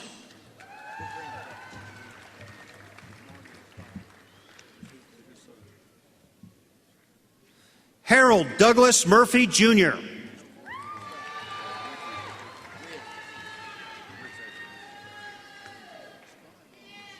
Graduating cum laude, David Cooper Noss.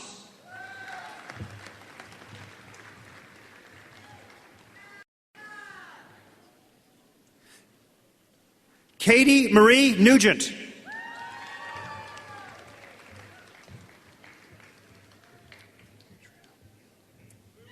Scott Anthony Nitrio.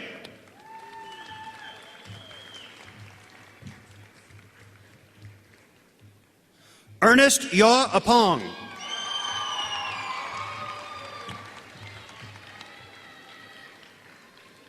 Graduating cum laude, Michael Aaron Orr.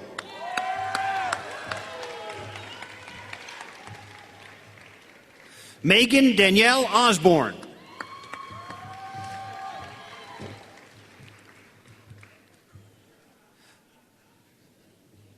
Elizabeth Kamisa Oteam.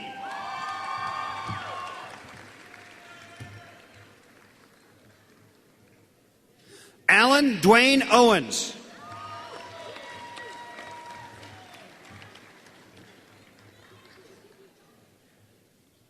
Graduating magna cum laude, Heather Marlene Owens.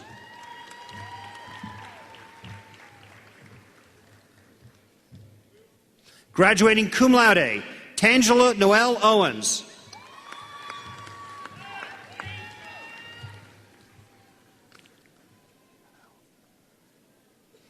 Ashley Monique Pennell.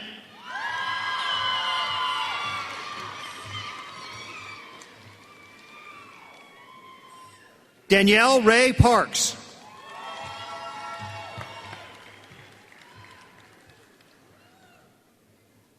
Caleb Ryan Parsons.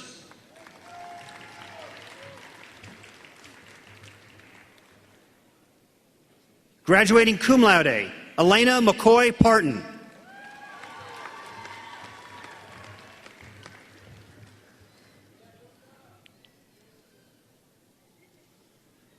Joanna Catherine Peck.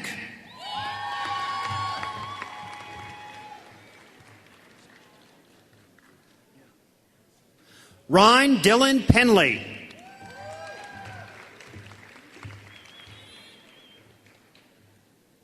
Rindy Michael Perry.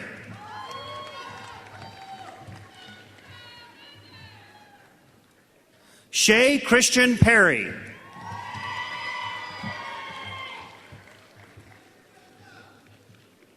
Marcus William Phillips.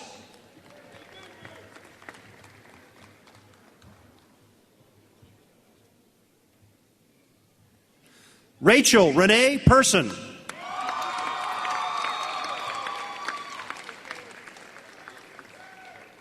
Graduating cum laude, Lauren Nicole Powers.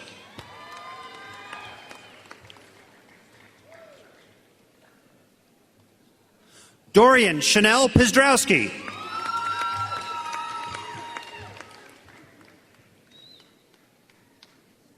Nathan Dale Rasnick.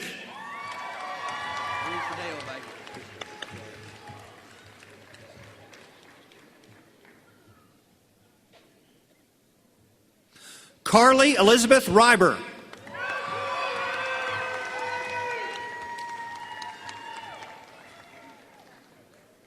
Noah Andrew Rexroad.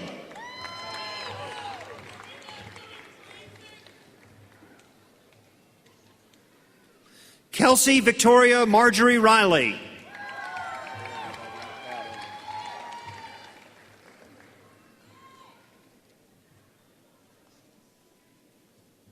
Philip Douglas Reiner.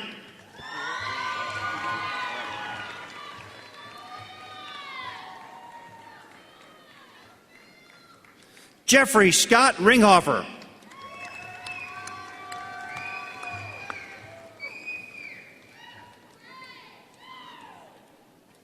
Shabray Kenise Rourke.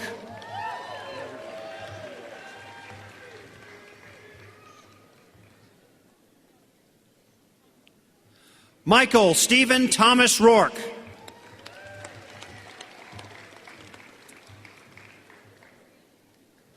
Layla Victoria Robinette.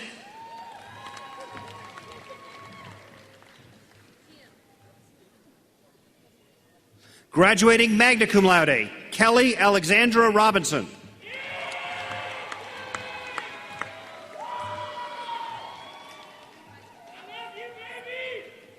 Melissa Robinson.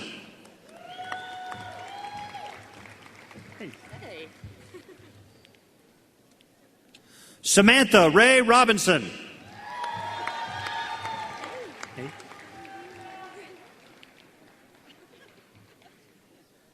Tanisa Leanne Robinson.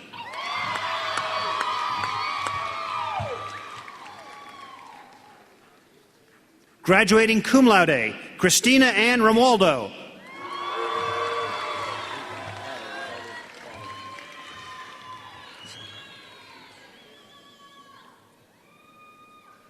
Graduating magna cum laude, Jonathan Walid Sado.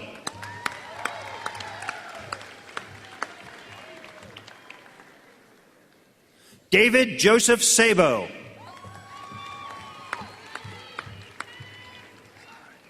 Madison Lee Savaris.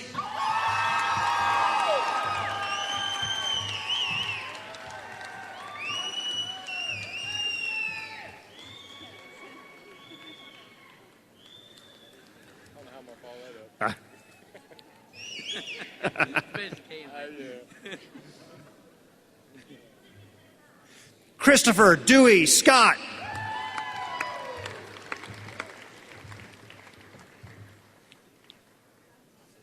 Katie Danielle Scott.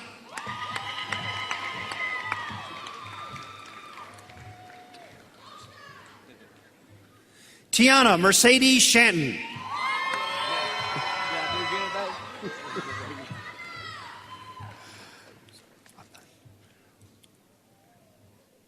Graham Siegfried.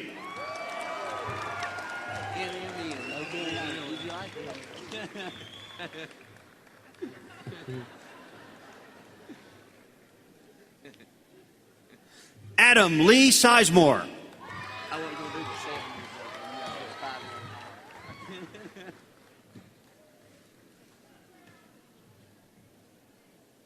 Skyla Leanne Slemp.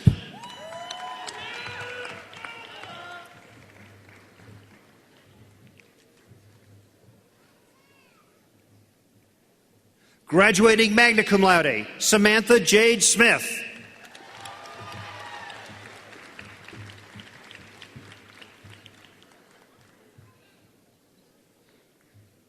Emma Leanne Spangler.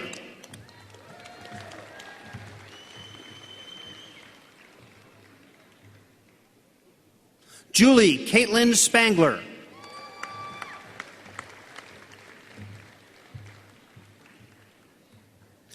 Brianna Lee Stallard.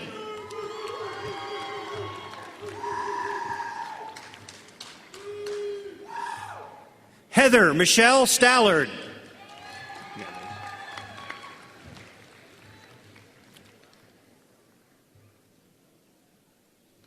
Amanda Grace Stanley.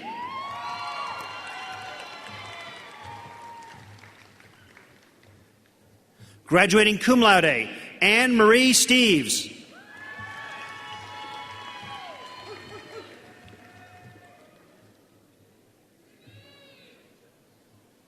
Jimmy T. Stewart III.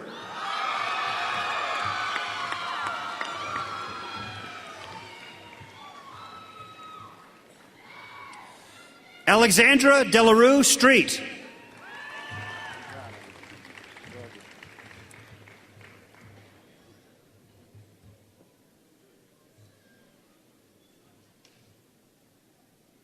Autumn Nicole Sturdivant.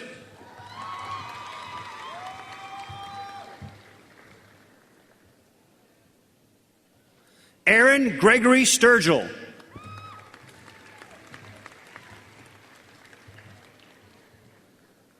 Zachary Brent Sturgill.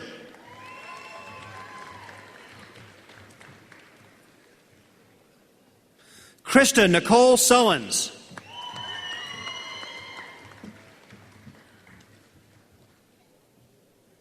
Graduating magna cum laude, Rebecca Louise Tate.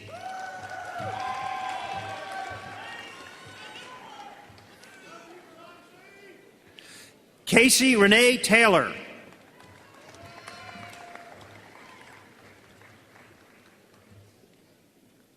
Courtney Amanda Taylor.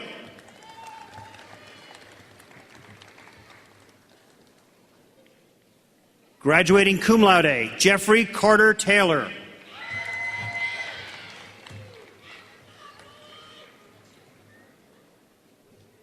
Justin Ryan Terry.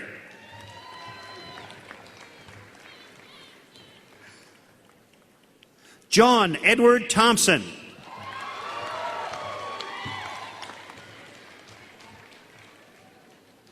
Molly Draper Thompson.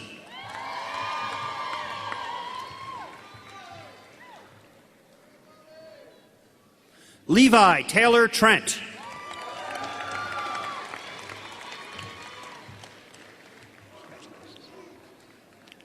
Graduating magna cum laude, Christina Lynn Turnbull.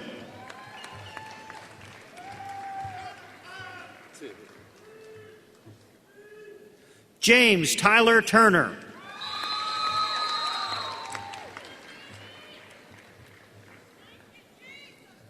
Kara Brianne Van Dyke.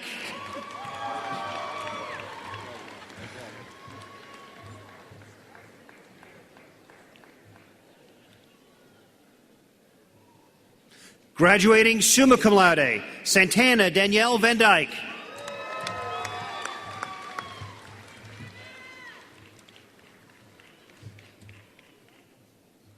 Andrew Kieran Vanover.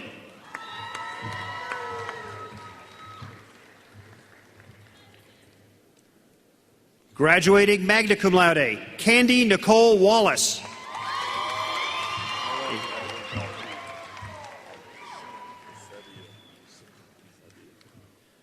Joshua Isebia Weaver.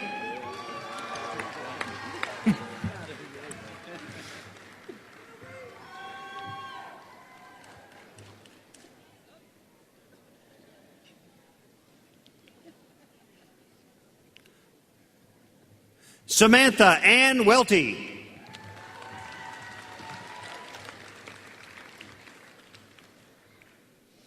Whitney Raquel White.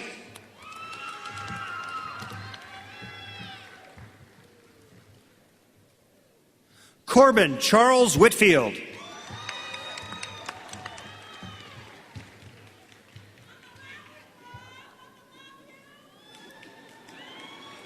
Kiera Angelica Williams.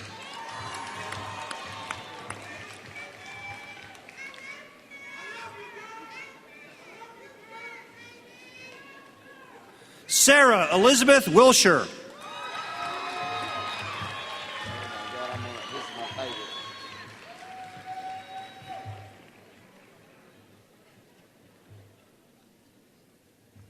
Graduating cum laude, Olivia Ray Wimmer.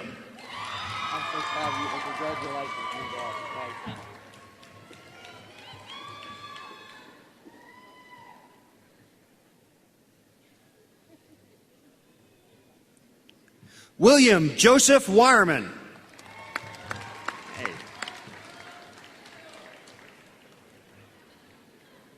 Graduating with research honors, Joshua Elmer Worrell.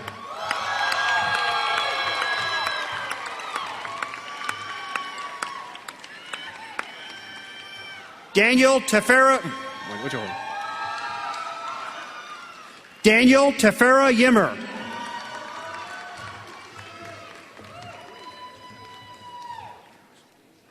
Alyssa Paige Zabrowski.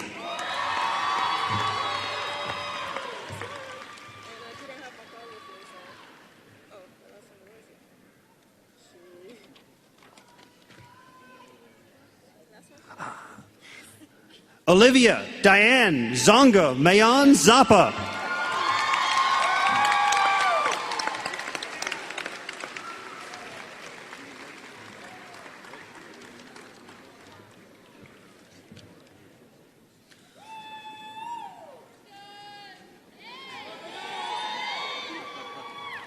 You're almost done. Will the candidates for graduation please rise?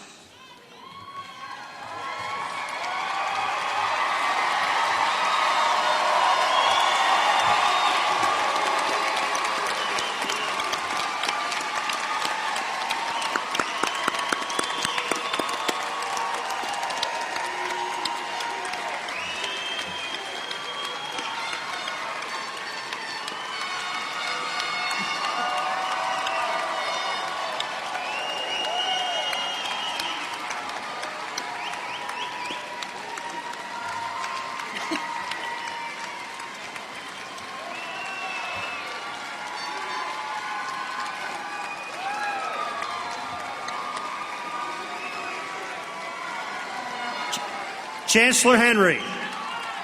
Members of the boards, ladies and gentlemen, the attainment of the baccalaureate degree is a significant achievement, one that can be claimed by only a small minority of Americans. For years, these students have persevered in their studies and now are ready to claim this distinction and receive baccalaureate degrees. They have demonstrated to the satisfaction of the faculty the hallmarks of educated people: a capacity to think clearly and creatively, the ability to express their thoughts effectively, the character necessary to live as active and responsible citizens, and the intellectual curiosity to continue their own education beyond the university. On behalf of the faculty of the college, I now present to you the graduating class of 2014 for the conferring of their degrees.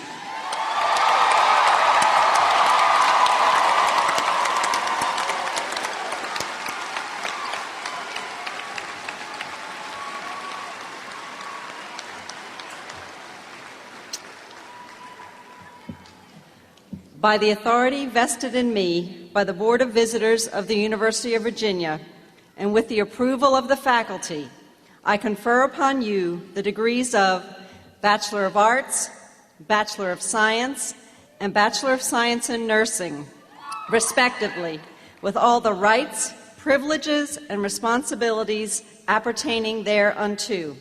Congratulations, graduates. You may now move your tassels from the right to the left.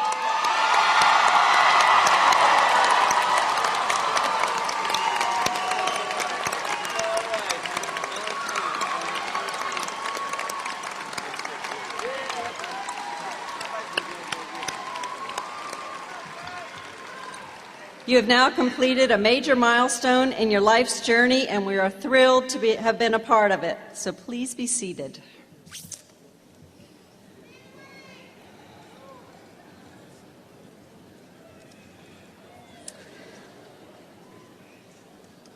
Two years ago, we began a new tradition at our commencement ceremony, the commissioning of our ROTC graduates as second lieutenants in the U.S. Army. I am pleased to ask Lieutenant Colonel Daniel Bishop to come forward to lead this part of the program. Lieutenant Colonel Bishop is a professor of military science at East Tennessee State University. Our UVa-Wise ROTC program is a part of ETSU's program, which continues to foster our students' success.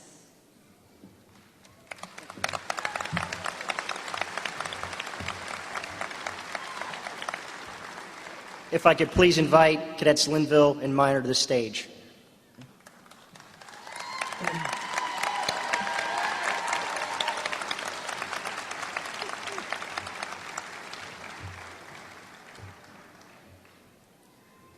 Mr. Gillum, Mrs. Gillum, Chancellor Henry, Dr. Starnes, members of the board, distinguished guests, faculty, parents, students, most especially, very soon to be lieutenants.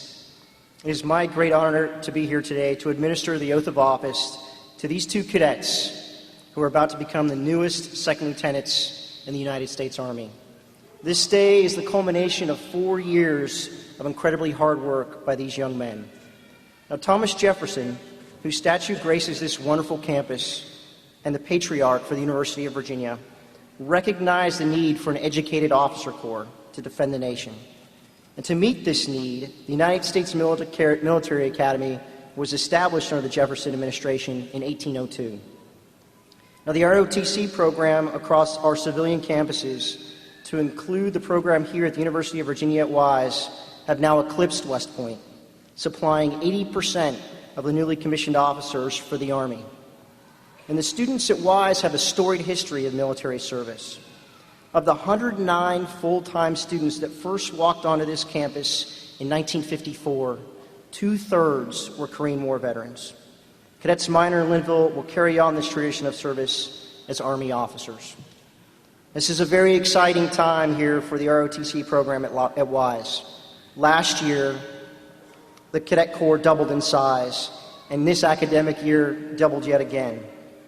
Under the leadership of these two seniors, this year was the first that the UVa-Wise ROTC Guidon flew proudly as our cadets competed at Fort Benning at the U.S. Army Small Arms Marksmanship Championship, at Xavier University at the Cadet Best Ranger Competition, in New Mexico with the 6,200 other participants at the Bataan Memorial March, and finally in Tennessee at the Mountain Man Memorial March. The success of our cadets would not have been possible without the support of the university leadership and community and the Virginia National Guard. And on behalf of the entire Cadet Corps, thank you.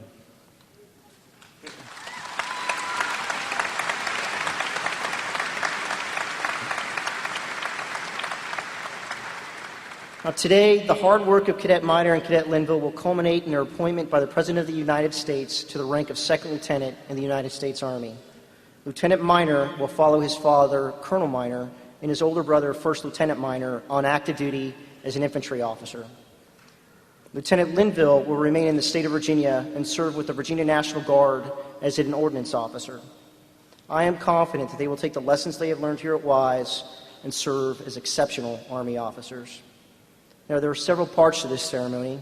At this time, I will administer the oath of office. Next, each officer's loved ones will attach the second lieutenant rank to their uniforms. And finally, following a unique Army tradition, our new lieutenants will receive their first salute as newly commissioned officers. Each lieutenant will award a silver dollar, representing the significant contributions others have made to their training and development. So now the oath.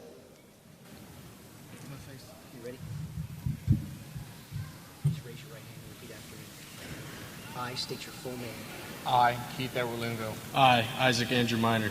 Having been appointed an officer Having been appointed an officer in the Army of the United States in the Army of the United States in the grade of Second Lieutenant, in the grade of Second Lieutenant, do solemnly swear do solemnly swear that I will support and defend that I will support and defend the Constitution of the United States the Constitution of the United States against all enemies, against all enemies, foreign and domestic, foreign and domestic, and that I will bear true faith and I will bear true faith and allegiance to the same. and allegiance to the same. And I take this obligation freely And I take this obligation freely without any mental reservation without any mental reservation or purpose of evasion. or purpose of evasion. And I will well and faithfully And I will well and faithfully discharge the duties discharge the duties of the office of the office upon which I am about to enter. upon which I am about to enter. So help me God. So help me God.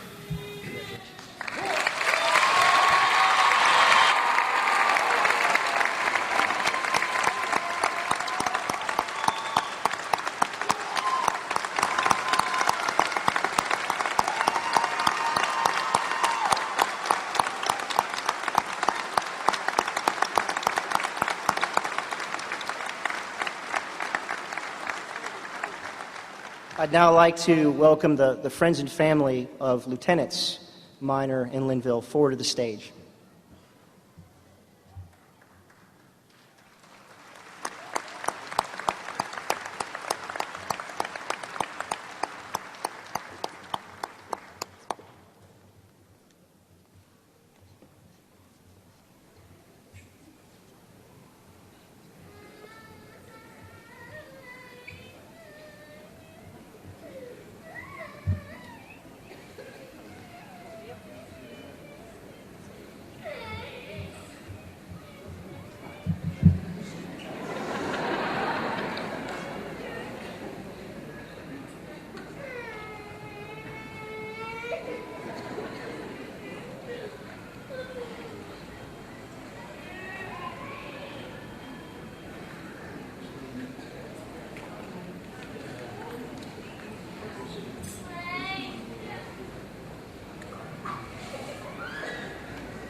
And finally, the Silver Dollar Salute.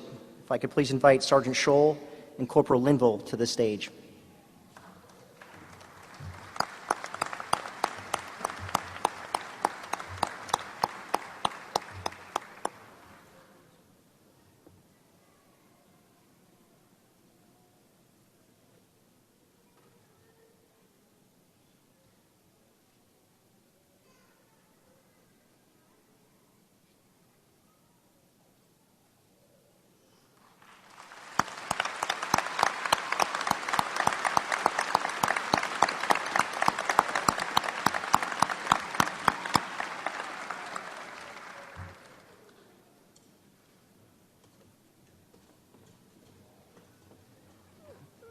Final round of applause for the newest second lieutenants in the United States Army.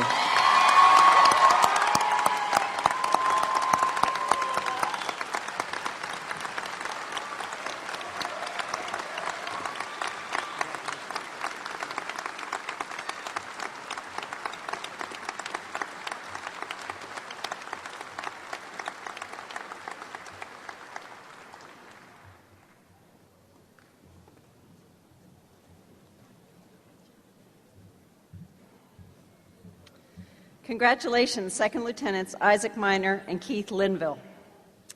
The UVa-Wise Alumni Association is active in the life of our college and is regularly making contributions to our academic community. Our alumni support the college with their time, their gifts, and their ideas.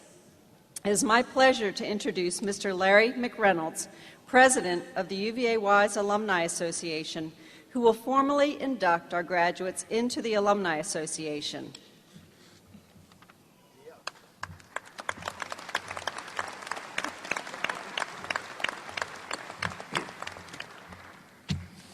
Good afternoon. I'd like to say that I'm certainly proud and pleased to be part of this ceremony today.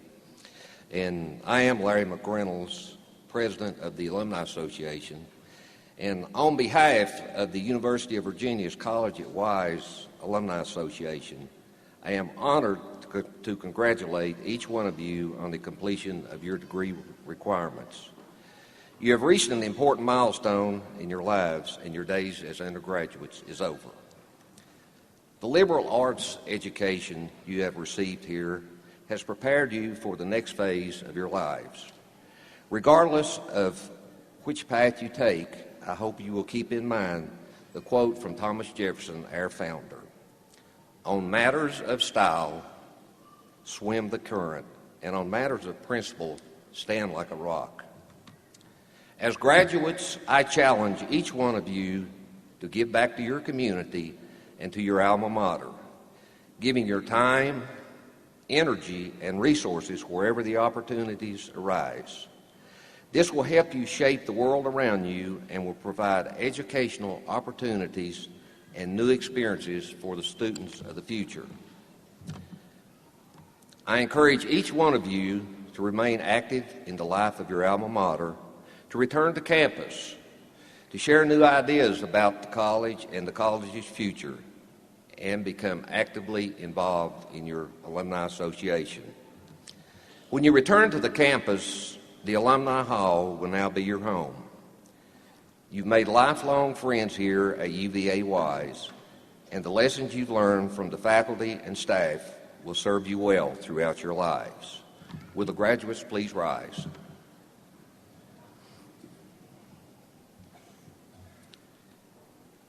UVa-Wise is now your alma mater, and each of you will help to define its future. By the authority vested in me, I now pronounce you members of the University of Virginia's College at Wise Alumni Association. Congratulations. Live long and prosper.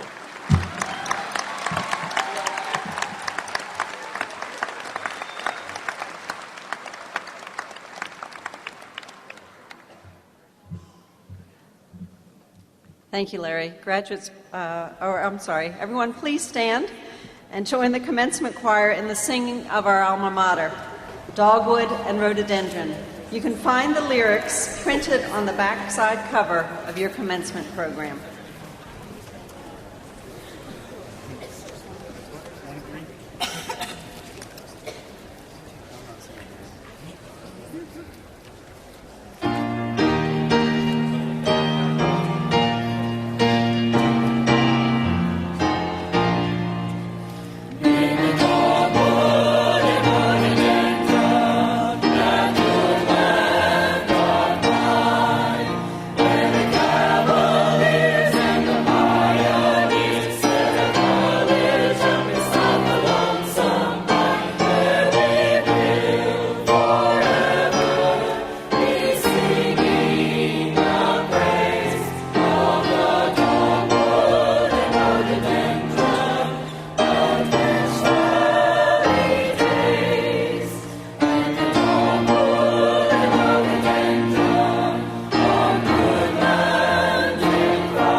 Please be seated. Graduates, before we conclude, there are some very special individuals to acknowledge today. It is the faculty of the college who model the ideals of a liberal arts education. Faculty members at UVa-Wise are dedicated professionals who care about our students and who have been instrumental in helping you achieve success. Faculty, please rise and accept our thanks for your good work.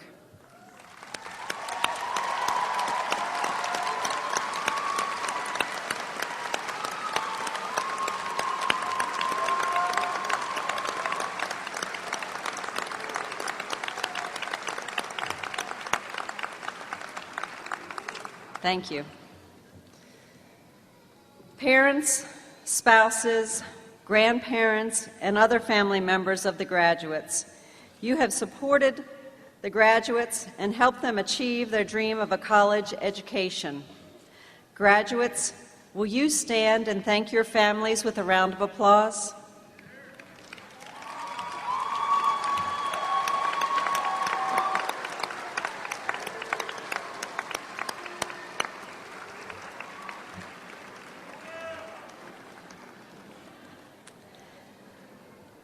Thank you. There are also some folks who could not be here today, your school teachers.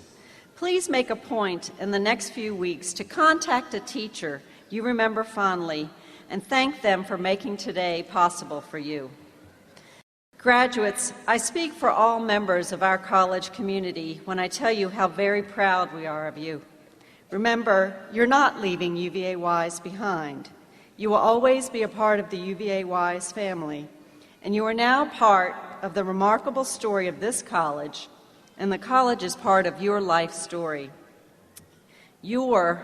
Our success stories, are our ambassadors. Your achievements, service to others, and loyalty will contribute to the greatness of UVA-Wise. You have our best wishes for success and happiness throughout your lives.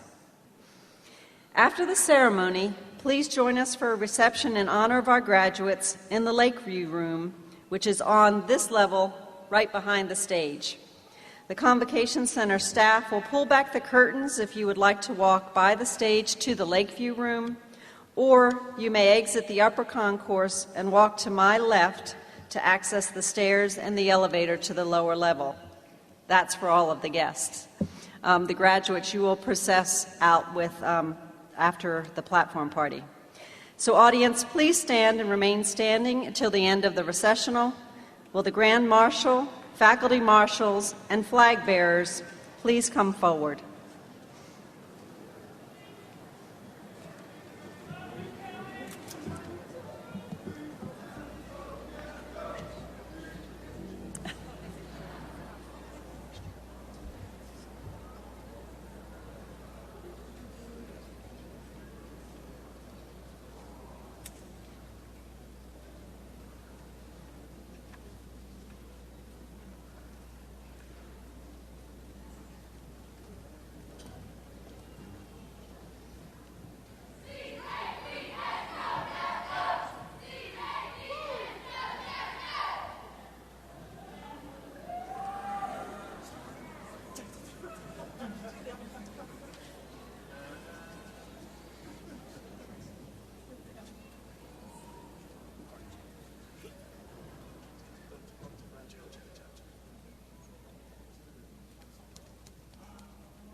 Thank you.